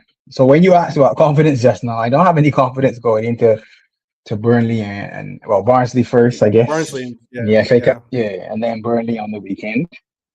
Because I don't even know what he's going to do. I know he's going to rotate, but I'm looking at Rio and Chiesa, probably Trianione. And then I'm saying, well, who else? Because I haven't seen anybody else. It's like you've seen at least in years gone by, you would have seen the McConnells and the Kumases and Dans and the crop of players that we would have had. Now Bradley's gone, so does that mean Ramsey's actually going to play on in the FA Cup? Ooh, yeah. You definitely, I think, will. That's a good shout. I think Ramsey plays. If you want to Joe know Gomez probably. off the top of my head, Joe Gomez, Ramsey, Robbo's the captain. Robbo's the captain, exactly. You'll You'll have have between the sticks. Marmadashvili. Yep, Marmadashvili. That's 4. I'm missing You'll a see centre back Rio. Who? I'm missing a centre back. Oh, we just did the back three and the keeper, so we still need a centre back. So I think that you might see Nalo. or Verge playing. So is that key now? You'd probably will see Nalo, I think, play. Is Naki ahead of Nalo though? Because Lucky's been on the bench for the last few. I haven't seen Nalo for a little while. Yeah, we're lucky. You could see Lucky. You could certainly see Lucky maybe get the start. So then we go Trey in the midfield with who though? Trey and maybe Curtis. Maybe I don't know if Curtis is okay. Yeah, Curtis Jones. Yup, and you'll see, especially since you didn't see Curtis Jones at all in this game. Especially, I think. Yeah, I think he was injured though, or ill. Oh, there was something wrong with him. Yeah, there was something wrong with him finally. Okay. Let me see who was our lineup. Well, we go Rio Chiesa and maybe Gakpo up front. We're still one short though. We're still looking for a player because we still need a 10 or a third midfielder. Curtis was on the bench though. Yeah, he was on the bench, but I heard he was on the bench and didn't come on because there was some issue. I'm not sure exactly what it was, but that was something. Oh, that he was like on some like limited. Yeah, it would have been, if he came on, he would have had a few minutes or whatever. So I don't know. Yeah, I think you'll see Marmadashvili, Robbo, Ramsey, Jones, Nioni, Chiesa. What is that? 1, 2, 3, 4, 5, 6. Chiesa 7. Rio's 8. Gakpo probably as well. Maybe on the left. I don't know. I don't know if you see. I don't think you. If you got Rio playing, I don't think you see Cody playing on the left. So who's the striker then? Chiesa probably goes in the striker role. I don't know who goes. Maybe so then who goes out right? Maybe you put Frimpong in. I don't know. That's a good question. That's a big gamble, then. Yeah, if Ramsey's at right back and Frimpong's at right wing, that's a big gamble. Yeah, I get what you're saying. It's going to be. But somebody in the first team needs to play, I guess. You have no choice. Yeah, you have to play someone. And I don't know who you put in, and because you got 2 spots. So you got to put someone either at striker or right wing. I think Chiesa will be the false 9 in that role. Who do you have as a right wing? Does he? Do we maybe see someone from the youth academy as our right wing? Maybe somebody new. I don't know. Yeah, that's a good question. I don't know who we would bring in because the problem is you're going to judge all of the first team reserves on the performance with some youth team players that we don't even know against a team that's going to be fully defensive against us. And if they see the kids, they're going to be going in. You brought the kids? Okay, no problem. Let's make this very physical. Let's make it very physical. Can you make this shout? Maybe? Could you see? This is spitballing. Okay, give me a little room to spitball here. Go on. Marmadashvili in net. You play Robbo on the left, or no? You put Kirkaz in as the left back. You put Robbo in as Robbo's the center back. Half. Okay. Yeah, left center half is Robbo. You put Gomez in as the right center half. You put Ramsey at right back. You got to put Ramsey most likely, but I would put Frimpong as the right back. Okay, go on. McAllister, because you still need him to find form. You put Nioni in on the other side of him. You can have Chiesa as the right wing. You put Rio on the left wing. Then you put Curtis Jones as the 10, and you play, Okay. last but not least, Florian Wirtz as your false 9. Jeez. Wirtz against I don't Barnsley. Jeez. get him firing, get him some goals. Wow. I don't know. Norm is saying he wants us the strongest side possible. I'm not seeing that though. I don't see him doing that. I could be wrong, but You I don't mean, see we him got enough putting time to be the honest. lineup I said. The lineup I said you don't see. I got you. Yeah, I mean, you got a lot of first teamers in there, but our next game is the Sunday, right? Or is it Saturday? We go Monday Our first for game. the FA Cup, and then the game after that is Saturday or Sunday. Okay, so let me go to matches actually. Our games are the 12th is the Barnsley game, and the 17th, I just know off the top of my head, is the So 5 Burnley days. game. Yeah.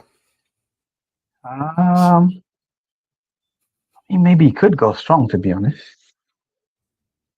You got a week. Chat's You got a week to recover. The chat's going wild with some of their suggestions. Woodman, I mean, he plays. He brings. I don't. What is it with? Answer me this question. Why Two keepers does on the our bench. right? Why is our keeper? Why does our coach bring 2 keepers on the bench? No idea. Maybe Woodman's a good center forward. Is that what it is?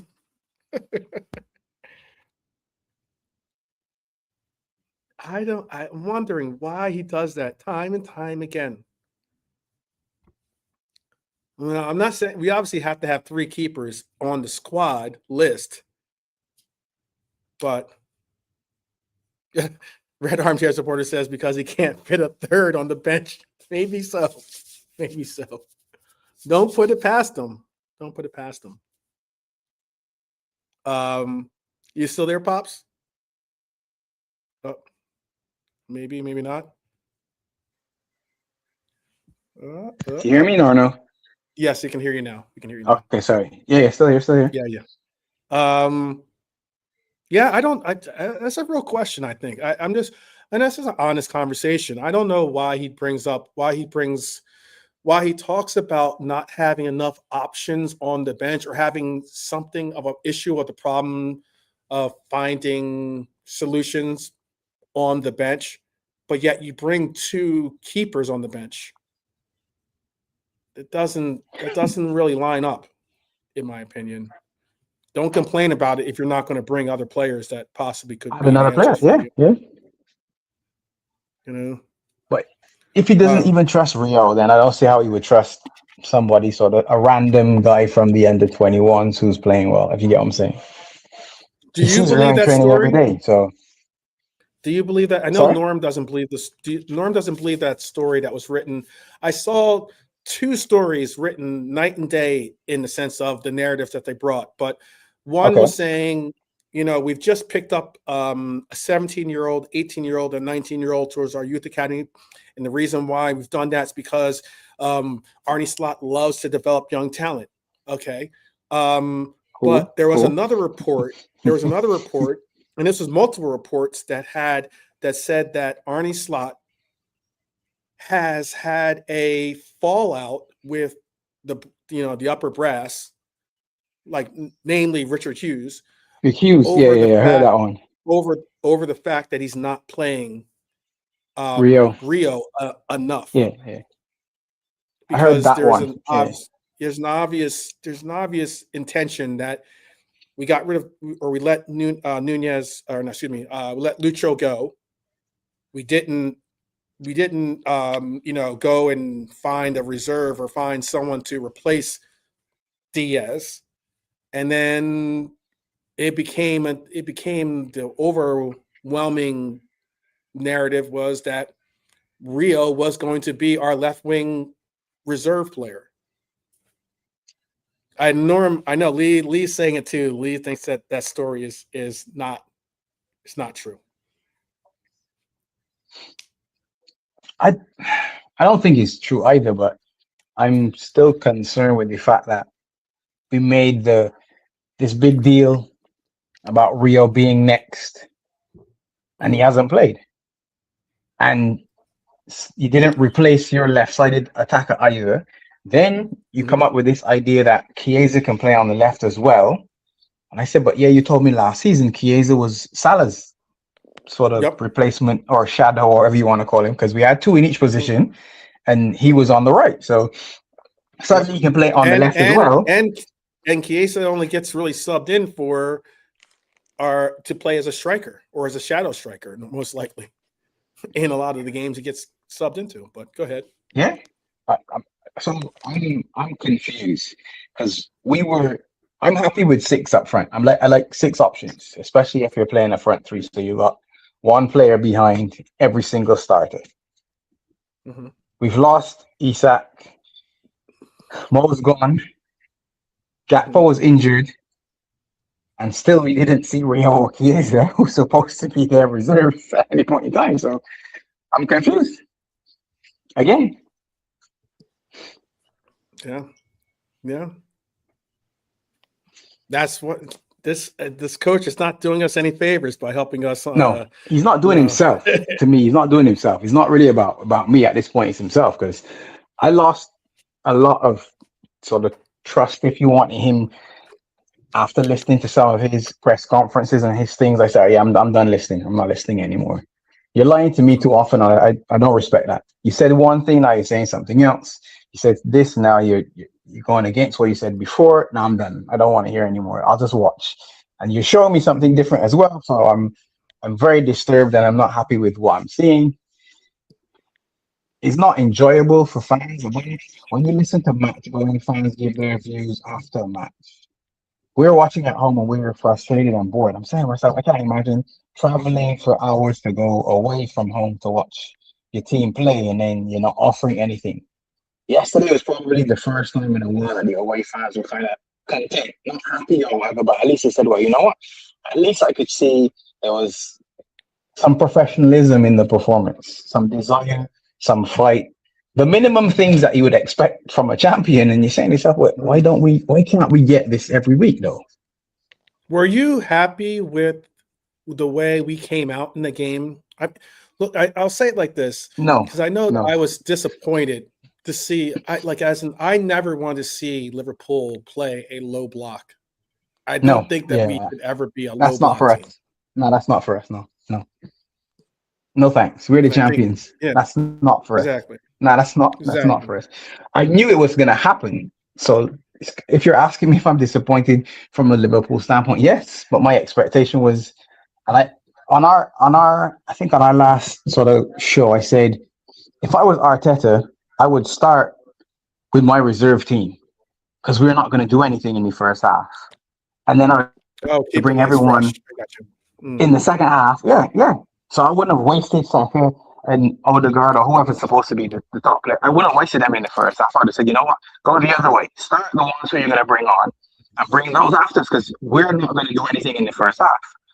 Which, when I was watching, that's why I jumped when Bradley hit the crossbar in the first half, because I said, I think that's it. That's the only chance that we're going to get in the first half. That's how I felt after watching it like 20 minutes. I said, I don't think we're going to get much more. And the second half was marginally better because we, at points in time, dominated possession, which, again, I'm not in love with, because dominated possession without actually doing anything isn't what I'm here for. I'm not here to see us play 100 passes and not have a shot. Yeah, well, but it was a little better. So then I'll ask this too. Then, one, were you disappointed in the end product as I was? I thought Frimpong had 75%, 100% accumulation of a good game, except for the fact that it was just those final balls that he had to get across, in passing into the box, those crosses that he had in the box that were horrible. Where it's like we were so defensive. 12. Yeah. He had a shot that he refused when he was kind of on the left. Remember, he drifted across it. And the thing, Yes. I actually got up and said, shoot! And I said to myself, Yeah. he doesn't even realize how much time and space he has. He could have Yeah. turned, took a touch, Yeah. and actually picked his spot. Yeah. And I was like, I agree oh, with that. come on, man. Yeah, no, If you're before not going to take, usually if you're not, disappointed. yeah, if you're not going to take the shot, at least make a good pass. One or the other. Yeah. Tee up then. One or Tee the up for other. somebody to shoot. Give me a Right. proper pass that's a shot now. The one That to would have been a Verts was tap the in. one that killed me. And I was It like, would have this been a is your tap. buddy. You know how your buddy runs. Give it to Yeah. him exactly where he wants it. You Yep. know his run. Yeah. Ah, Norm is saying that ball he played was a bit unlucky where Verts nearly got to it. It was behind him, though. It was yes, that's behind my him. problem. That was the problem. He hesitated on anticipating the run, and that Yes, hesitation yes, allowed for yes, Verts to overrun the pass that he could yes, have made. yes. Agreed. And that was and if you're not going to do it, take the shot. Yes, Take the shot. You'd already that's beat the your other man. one. Just You're swing. Just swing one it. on, Just yeah, swing it. Go on. exactly. You're Rip one. one on Just one with rip the one. goalkeeper. Rip Just it. take a shot. Take a shot. Yeah. Make That was Raya do some work. Make him do some work. That oh, was my biggest disappointment. Make him do some work, man. We you didn't know, make him do anything. before we even, I know we didn't actually, and that was a thing I was going to ask too. You know, I'm a big Dominic Szoboszlai fan. I definitely have taken some criticism of some of my plaudits for the player. However, I do like to think of myself as being somewhat critical. I don't think I wear red glasses too much. In that, do you think that Thomas Szoboszlai should be on our penalties?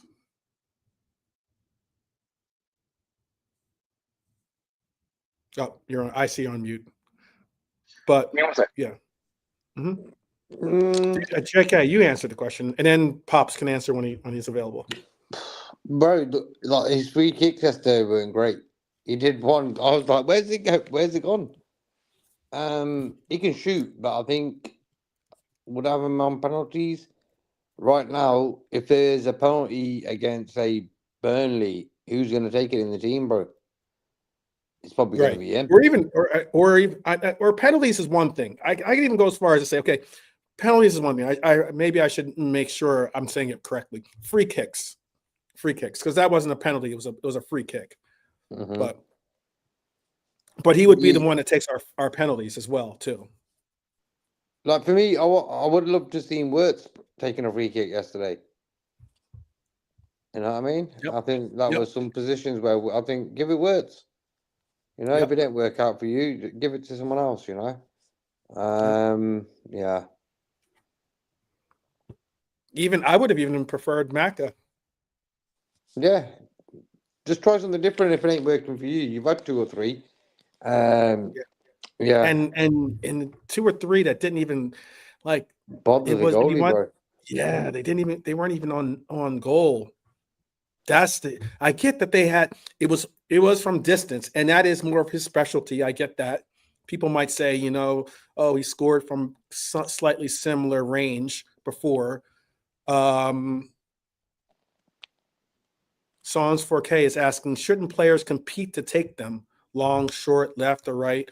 I think that there should be the same way that we've seen sometimes when they do a little huddle and they decide on who's going to take it, or they talk about what should be the procedure in the free kick.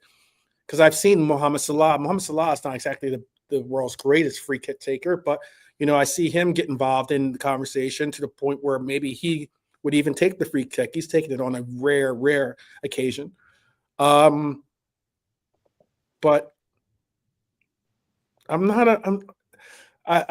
it was a phenomenal free kick that he landed for us to get the Arsenal win before this.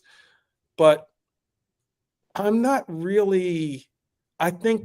saying that he's a bad free kick taker. I'm just thinking that there's possibly better free kick takers on our team. That's all. He really hasn't been that spectacular at free kicks since that one free kick that went in against Arsenal, if you really think about it. He's had a couple occasions to have some really really good runs at the ball, and I think he's come up short when it comes to that. And if you're not going to produce something that's going to be a shot on goal, at least create something that maybe you can get a pass into the box, into an area where a player can maybe get a foot or even a head to it. That would be the ideal situation. So you started by saying you're a Dominic Szoboszlai fan. Yeah, I know. And you're taking the free kicks away from him. I am. You know, what I would like to see is something love. from the training ground. Show me some invention. JK, you can probably remember this. If you can cast your mind back to, I think it was 94. But way back in 94 in the World Cup, Thomas Brolin for Sweden, Martin Dahlin was up front, and they had a free kick routine where you'd stand in the edge of the wall, so you'd go and stand at the end, and the free kick taker would basically pass it to you, and you'd peel off and take the shot and score. Give me something like that. Give me something that shows me exactly what I said yesterday. You've looked at something and say, you know what, here's an opportunity for us to do something slightly different. They're expecting me to shoot. Let me do this. Let me do this. Yeah. Bang on, bro. I said the same thing yesterday. Today, actually, I said what I would love to see yesterday was, instead of Szoboszlai going for that shot, what everyone's expecting, do a shady little pass through. Change the angle, do something a little different that no one's expecting. Yeah. We used to see that though when it was Trent Alexander-Arnold doing it. I remember there was that little change that like sometimes Mo would like run over and like step over and pass it back, and then Trent would take the shot to kind of like move. Yeah. To move the angle basically for where he had to shoot. Used to do that a lot as well. Thing is, as well, so Szoboszlai stands on his own when he's going to take the free kick. So the guy That's knows what already. So you know exactly what's going to happen. Yeah. Football's a simple game, bro. It's very simple. Use that craftiness as some teams are. They just got that little bit of fucking craft. I wouldn't even say craftiness about it. Just that little bit of extra, a bit of, I don't know. I don't really want to say craftiness, but you know what I mean. Where he just pulls something out what no one's expecting, and I wanted to see that yesterday with Szoboszlai because I've seen the first few free kicks, and I'm thinking, on this one, do something different, man. God knows what, but you've got enough ball skills to pull something out, something different. Have a word with the player before the free kick's taken. You know what? Do this. You run here. I'll give you the ball. So yeah, not great, the free kicks. I don't think they are. I mean, we got to try to capitalize. I mean, off of something. And I, like you said, I know, like I said, it's tough love. I know it's tough love to hear, but I just, why though too though. I did see Florian Wirtz's free kick, for instance, when he had the free kick for Germany and he scored the goal during that little spell where he was. He's got range himself. Yeah. And then I also know that Maka is talented enough to take free kicks. I know Pop's already shot down my original player that I wanted to see take the free kicks. I was saying Virgil van Dijk should take them, but I mean, that would be different. But Virgil, you ever see him in training? Like solid days. They do those when they do that little it's like that game they play where they're trying to like hit the bar from distance. Crossbar challenge and stuff. Yeah. Virgil is deadly at that. There was an interview that he had with the Wrexham goalkeeper, right? And in the interview, this is when we had Trent on the team. He was like, "Oh, you used to take penalty kicks. I think it was with Celtic. He took penalty kicks or something, or free kicks, excuse me. Free kicks, yeah. And he was like, you ever think about you taking free kicks? And he's like, he's like, well, currently right now we have Trent Alexander-Arnold, who I think is good, is talented enough to take the free kicks instead of myself. You don't have Trent Alexander-Arnold anymore, Verge. That's what I was looking at it as. I'm like, hey, that's just maybe I'm being a little bit ambitious with my thoughts on seeing Virgil take the free kicks. I think But it does I come think it'd down be to practice it ultimately, innit? So it's much like yeah. penalties. You'll line up and everyone will take 10, and you'll say, well, Mo's 10 of 10 in penalties when we practice, or whoever, Millie's 10 of 10, and that's why he's on spot kicks and not me. Mhm. Hey, maybe in Verse every probably blue doesn't do moon, that too often. Yeah, it he would be probably nice. Just randomly, just out of the blue. Come over and right. say, Dom, yeah, fake it. Just run over it and I'll smash one. Just run over it. Just have Virgil be standing next to him, and like and Dom goes up, and as soon as Dom goes up, you'll see the wall jump, and then And go under the Virgil can wall. Yeah. go Smash it under the wall. Yeah, there you go. And there you go. All of a sudden, boom, we got a goal. But hey, that's just my perception. All right. Well, is there anything else you're feeling that you wanted to get across to the people? Or you said your vision of why you have the confidence in our team the way you did. I noticed you don't want to talk about the graphic at all, so that's okay. I understand. You don't I want don't to need. I don't need to talk ruffle about the any graphic. Arsenal. The Yeah, graphic there you speaks for go. itself, man. We don't need to talk about that. Graphic Those are things speaks that for we don't itself. need to talk about. We're not Exactly. 12. We're not I 12, know. 12. We're not 12. We're not 20. We're not 25. I leave that to a certain age group, and they can do that, and I'll do something else. It's fine. There you go. It's I should fine. have It's put the fine. graphic up earlier. Maybe that would have calmed a lot of the people that were going to try to like take pot shots at us today. Yeah. Are I'm too you old. I'm too old for that one. I'm too old for that one. I guess the last thing I'll ask both of you. I know your confidence level is what it is, but are you more so are you content with our draw against Arsenal, or did you think that we left something on the table that we should have, taken home with us? Go on, JK. Oh, like pre-game, bro, I knew we weren't gonna lose. Mm-hmm. Just something inside of me told me, you know what, we're not gonna lose today. And fair play to Kirkes. I think Kirkes is slowly finding his feet. Virgil's not worried about him like he's always been. Did a few Mm, juicy tackles on Saka yesterday. I was like, you know what, this guy Kirkes, he don't leave players alone. He's mad, bro. The way he mm-hmm, plays, I love the intensity and the way he just don't give the winger any time to breathe. Look at the guys he faced yesterday, bro. You had him, then you had the sub. Come on, Medico. What's his name? Medico. Madueke, Nani. He came on. So he had a few mans running at him yesterday, and he dealt with them all, bro. Great to see that. I think him and Frimpong. Look, bro. When the season started, I had a vision. Frimpong on the right back. I thought, okay, Bradley could be sub, and Robertson, and then play Frimpong and Kirkes. When I see Kirkes is running more now in the direction of where he goes on the left wing and tries to get across it. He's doing that more in this game now. Why? He's feeling more confident with his defensive game. It's all mm-hmm. connected, man. As soon as he settled, like I said that, watch when Kirkes settles, we're going to see a better player. And I think slowly, he sort of settled into that defensive sort of shape because Virgil don't do his heading like he used to. And with that now will come the better side of his game where he can attack and get like I think Frimpong and Kirkes's crosses need to get better for sure. But just seeing them getting them positions is something is heartening, you know what I mean? Because we ain't seen that all season. And I wish Mm-hmm. Bradley the best as well, man. Let's you know what I mean? Yes, yeah. Hope he's sound. Let's hope that it's minimal damage, if anything.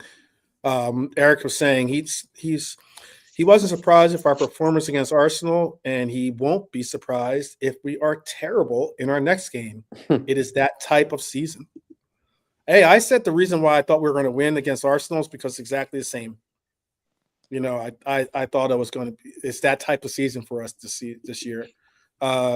Jean Gray says she predicted a draw and wasn't surprised the shift we put in, not to get a talking.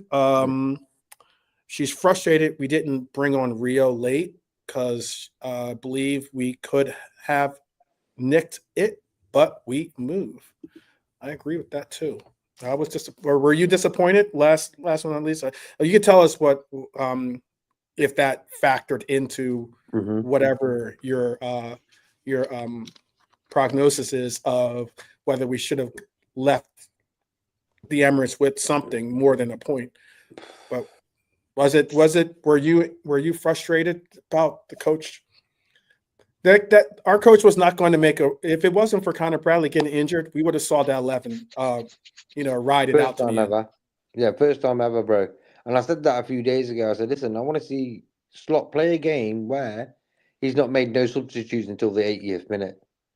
I want this team to settle, have a whole game where the players know, you know what, lads, we're going to play 95% of this game. So there's no worry that we're going to come off after 55 minutes, you know? That's what happens to a lot of players, bro. When they know they're coming off from the 50th, 55, 60 minutes, they're hiding in it, bro. So when you give a player 85 minutes, 80, 85 minutes, you think, you know what, I've had a full game today. I think that was important yesterday. It didn't need a substitution. We were doing all right. The only time we needed a sub is say if we let a goal in, and then Chiesa or Rio would have come straight on. I know that. So Slot did something good for once yesterday. He didn't make no subs, and I was happy with it. Yeah, I think a Chiesa or Rio coming on for Gapco for the last 10 minutes that's 10, would have 15 been lovely. minutes. It could have been nice. Exactly. But then it could have gone pear-shaped as well, bro. Imagine Rio came on, didn't track his guy back the way Gapco was doing, gets a goal, we would have been pissed off. So it's either there. Oh no, I get that. Yeah. I get that. No, JK, I get that. I just would quickly interject that the difference is that's one way is playing for a draw, accepting and playing for a draw. Another is going for the win. I don't think that we were going for the win. Bringing in fresh legs, bringing in something, bringing in another dynamic, another angle for it would have been at least our coach saying, I'm going to go for this win. I'm going to see if I can bring in something different to the fold and see if that is the difference maker in us getting a shot on goal. We had 0 shots on goal. On target, yeah. 0 shots on target. Bring something off. Bring a Chiesa. It'd be a different story if Chiesa or even Rio haven't gotten you a goal late in games. They both have. Yeah. Bournemouth and Newcastle, yeah. So give them a shot. I think it's yeah. Go ahead. I think if the opponents wasn't Arsenal, he would have done it. I think I feel you, but I think if anything, again, I think Newcastle is a good team, especially with the way we were playing. For him to put Rio in, I thought was a mark of saying you trust this player enough to put him into uncomfortable circumstances to get a result.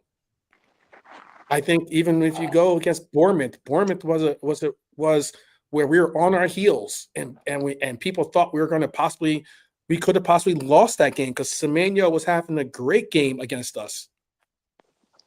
And then you put in Chiesa, and Chiesa makes a great goal for us and has that moment for himself. I just thought that there was a moment to be had in that game. And I think that rather than be progressive, our coach decided to be conservative, which he often is, in my opinion. He is conservative, bro. I call him Margaret Thatcher sometimes.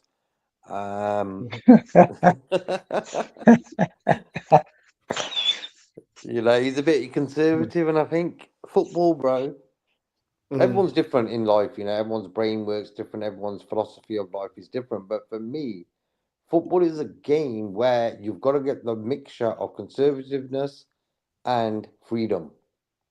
Okay, if you can get that mix right, you're going to get a winning team.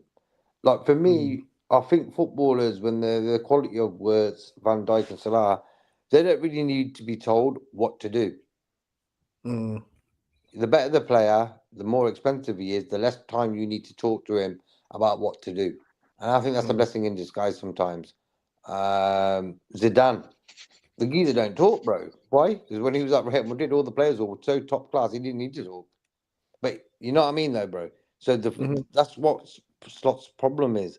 He's so adamant in his way of playing football. He doesn't let the players let their hair down. I got you. So he micromanages, you're saying, too much. Yeah, in a bit too much for me. I'd rather instead of doing it that physical side of micromanaging players, he should do that on their mind. Get it out their mind, like of how to be a free footballer. You know, it's little simple things like this. And I think trying to micromanage football is a bit fucking hard, bro, because there's too many personalities. Plus, you got the opposition. Plus, you got the opposition fans. Plus, you got the referee, the camera. There's too much shit going on, bro. So freedom is important. Freedom in football, you got to have it. You get the best out of the players in that way. Pops, you've had enough time to fully think and compute your answer. What would be your approach to that answer? I'm like you. We had 70% possession at a point in the second half. So as much as JK is saying, well, yeah, we bring Rio on and suppose it went wrong and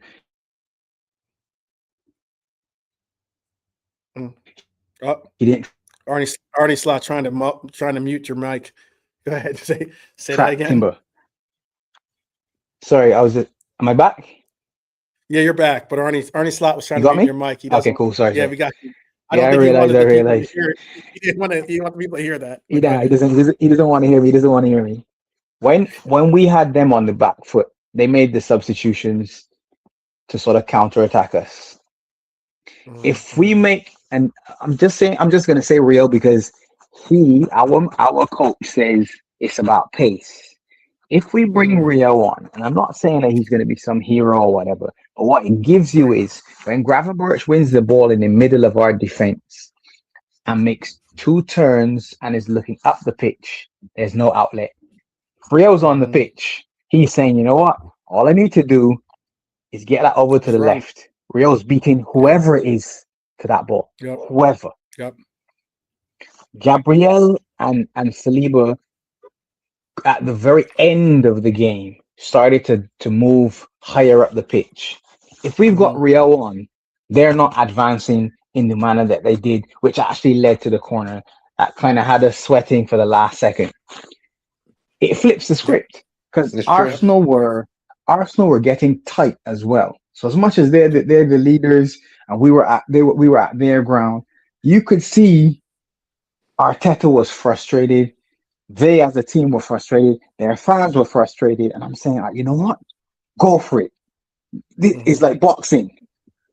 Last round, you're in the corner with the trainer and he says, listen, I'm seeing that left hand drop. If you see he drops that left hand, give him the combination. Let's see what happens. Yeah. Come on, man. Give him the 1-2. Come on. Give him the 1-2. Give him the make sure you land that uppercut on the chin because he's going to drop that hand. Land it. And we didn't land. And that's where I'm upset because we're not that team. We're the champions going into the house of the champions elect, as they say. And I'm looking at it and saying to myself, every time, as I watch the game, I'm saying, those 8 points. Leeds, Sunderland, Fulham, those 8 points. Can you see the difference between these two teams? Not really. No Salah, no Isak, no Ekatike. And we're hanging in with you. This isn't a brag or whatever, but this is me saying, if we had those 8 points, we nick this game. If we win, as opposed to this unbeaten run is 5-5 or whatever. If that's 10 wins in a row, we beat Arsenal. We beat Arsenal yesterday. And it's down to 3 points. It's down to 2. We've been horrible all season. We beat Arsenal yesterday and it's down to 3. And again, this isn't prop for Slot and his tactics or what. It's just me saying the margins are so small. Like if we had done a little bit more in all of those matches, just those 4. I'm not going back to Forest or United or any of the other ones. Just those 4 that we saw recently. We win those 4 games. We walk into Arsenal Stadium in a different mood and they're looking at us kind of saying, hell, they're 6 points behind us. So they're playing this match tighter as well. We win. Oh, absolutely. We win. I'm confident we beat them. And this isn't, we beat them and it's 3 points. And all of a sudden, it's a different discussion. And we're still not good. This isn't me saying we're going to be great or we're the best. Because to beat Leeds twice, To beat Sunderland, to beat Fulham, we didn't need to be good. Let's be honest. To beat You seem to be Sunderland, we just Liverpool. needed to hang on for 30 seconds. Just literally Yeah. hang on for 30 seconds, you win that game. Yeah. Against Leeds, you do the same thing. You're up 2-0. You throw that lead away and you're up 3-2. Hang on again. You win that one. Leeds at How home. about yeah. No DCL. Come Yeah. on, man. Yeah. This We is it's the just boxing needed- analogy again. Give me the counter Yeah. punch and knock out your opponent, please. Mhm.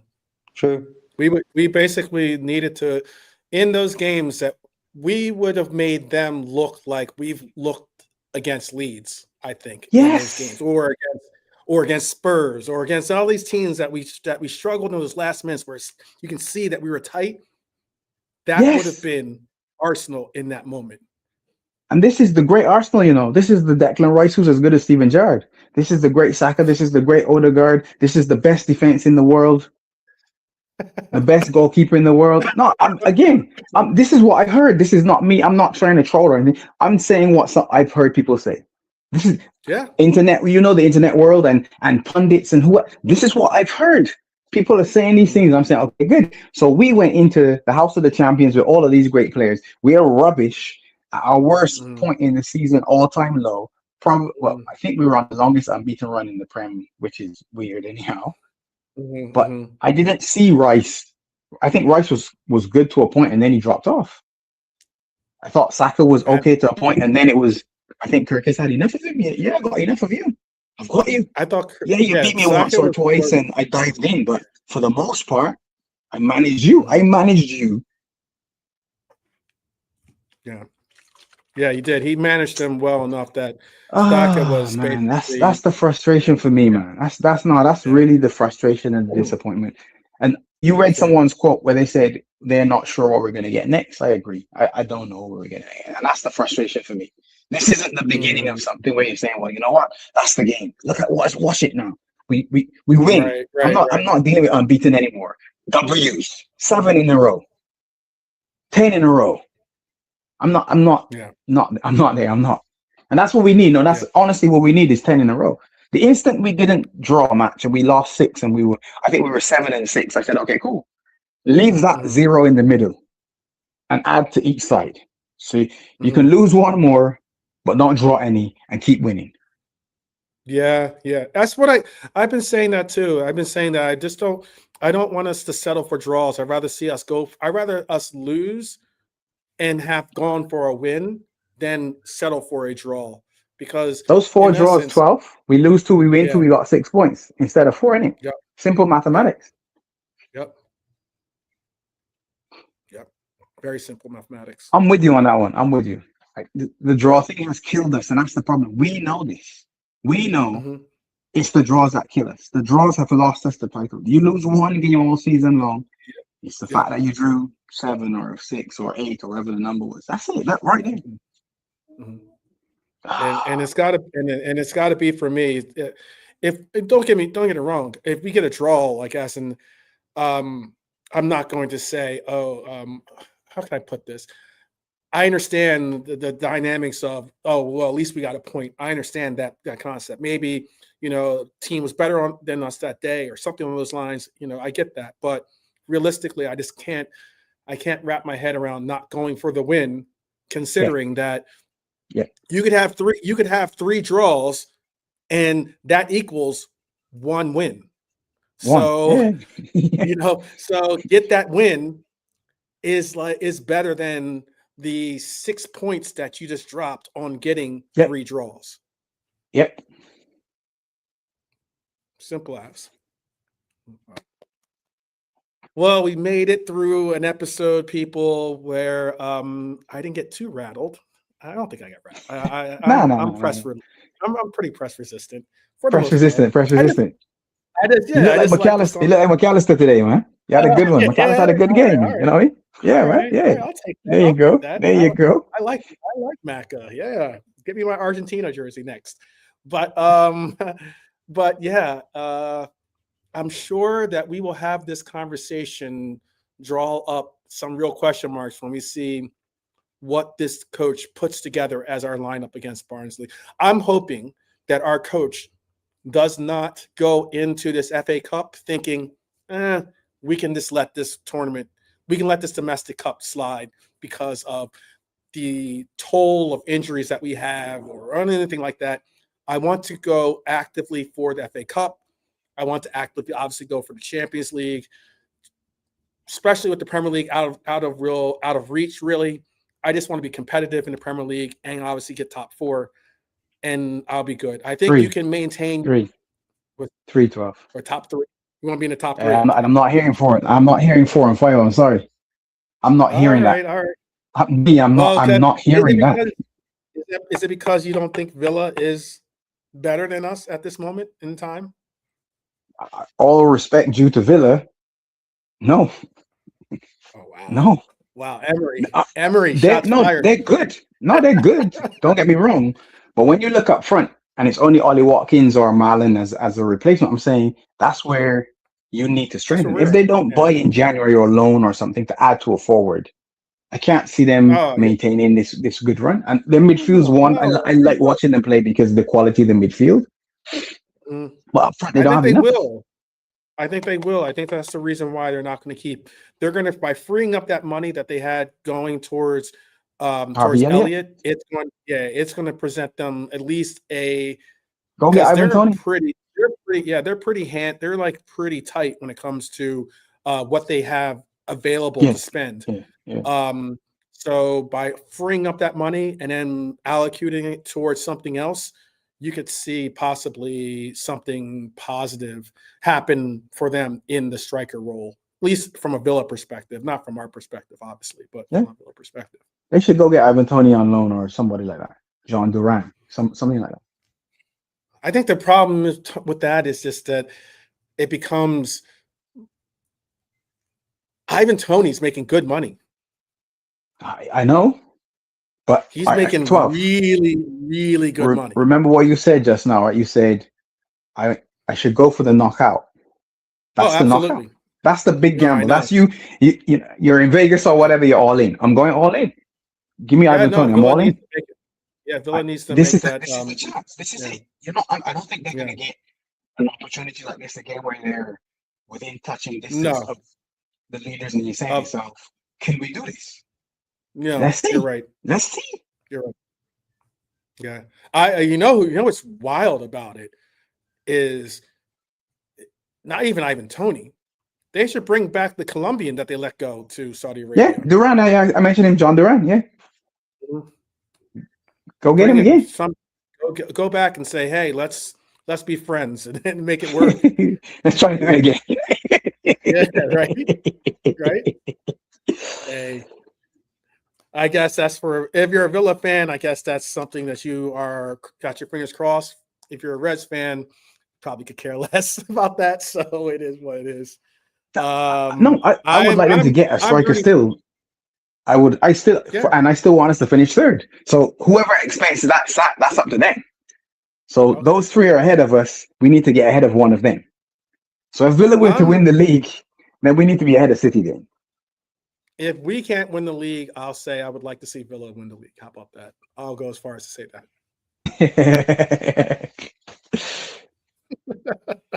I think most neutrals would agree with you, though. No, I think most neutrals would agree. I think so. I think that'd be nice because no one wants to see City win it again to make it into a quote-unquote Farmers League. And no one wants to see Arsenal win simply because if Arsenal win, they already think they're the champions elect now. Imagine if they actually win it. If you think that it's bad enough to hear Arsenal fans on the internet now, let them get a trophy underneath their belt. Oh my gosh. All right, 12. Let me ask you a question, a real life question. Do you know any Arsenal fans? Like, absolutely. And how are they to you? I was one of my closest friends now, or at least now he's become one of my closest friends. He's a DJ actually. He's an Arsenal fan. And how is he? How is he? He makes fun of me because of what we got going on. Yeah. No. That's you're supposed to make fun of one another, your friends. How is he? Yeah. Is he internet Arsenal or is he real life Arsenal? No, he's real life Arsenal. Okay, then there you go. and this isn't someone. I mean, my friend that I'm speaking on is from London, so he's born and raised Arsenal. But I have American friends that are Arsenal, like diehard Arsenal fans. The good number of them aren't. Even those ones aren't really. Just maybe one or two. I'd say one. If I was to take a poll out of 10 players or 10 fans that I know that are Arsenal fans, I'd say two of them possibly are internet settings. I don't know any. So That's my reality. So I would just turn off my notifications and turn off the internet. Yeah. The Arsenal fans that I know personally are not like a lot of the ones that are on the internet. So I laugh because I don't know any of them. So, okay, cool. You're going to troll. No problem. I'll just turn that one off and turn that one off and just make sure I don't watch it. Because the fans that I do know, we have a proper football conversation. So I don't have that issue. Yeah. I agree with you. But the internet is like the internet is like the Coliseum. It's like the Coliseum here. I you're a gladiator who loves to be in it. Exactly. I'm Maximus. I am Maximus. Are you not entertained? So there you have it. And I know that all my OGs out there, they're Max. We are all Spartacus. Okay, if you want to go that far, okay. Isn't that the one? Isn't that what it was? I am Spartacus. I am Spartacus. You know? There you go. We're all Spartacus if you want to do it that way. So, yes, I got faith in all of our OGs out there. So it is what it is. It's fun banter, all the same. Yeah. All right. Well, if you're a company here and you're a neutral, thank you for sticking to the end, or at least hearing that we're not trying to, start fights or anything like that. And if you're an Arsenal fan and you came here to troll, or if you're going to hit me up in the comments, and because I know that's what will happen. I already know it will. Be prepared. I am definitely ready for it. So, would you like to? Do you have anything going down tonight? Do you have anything? Do you have any shows for No. Beijing? No, not tonight. Yeah. I didn't know. I'll check in with the lads. I'm not sure if we might do something on the weekend preview for the FA Cup on Monday, but that's going to be a work day, so we won't have a watch along, unfortunately. Okay. Maybe we'll do a reaction afterwards, depending on how things line up. Okay. All right. JK, you good? You want to say goodbye to the people? Yeah. Bless up the chat as always, man. Bless up Pop Big up, JK. as well. Yeah, bro. man. My guy. Big up every time. Every time. And bless up 12, man. Hope you're cool, bro. Nice one. Yeah. Gladiator himself. Maximus.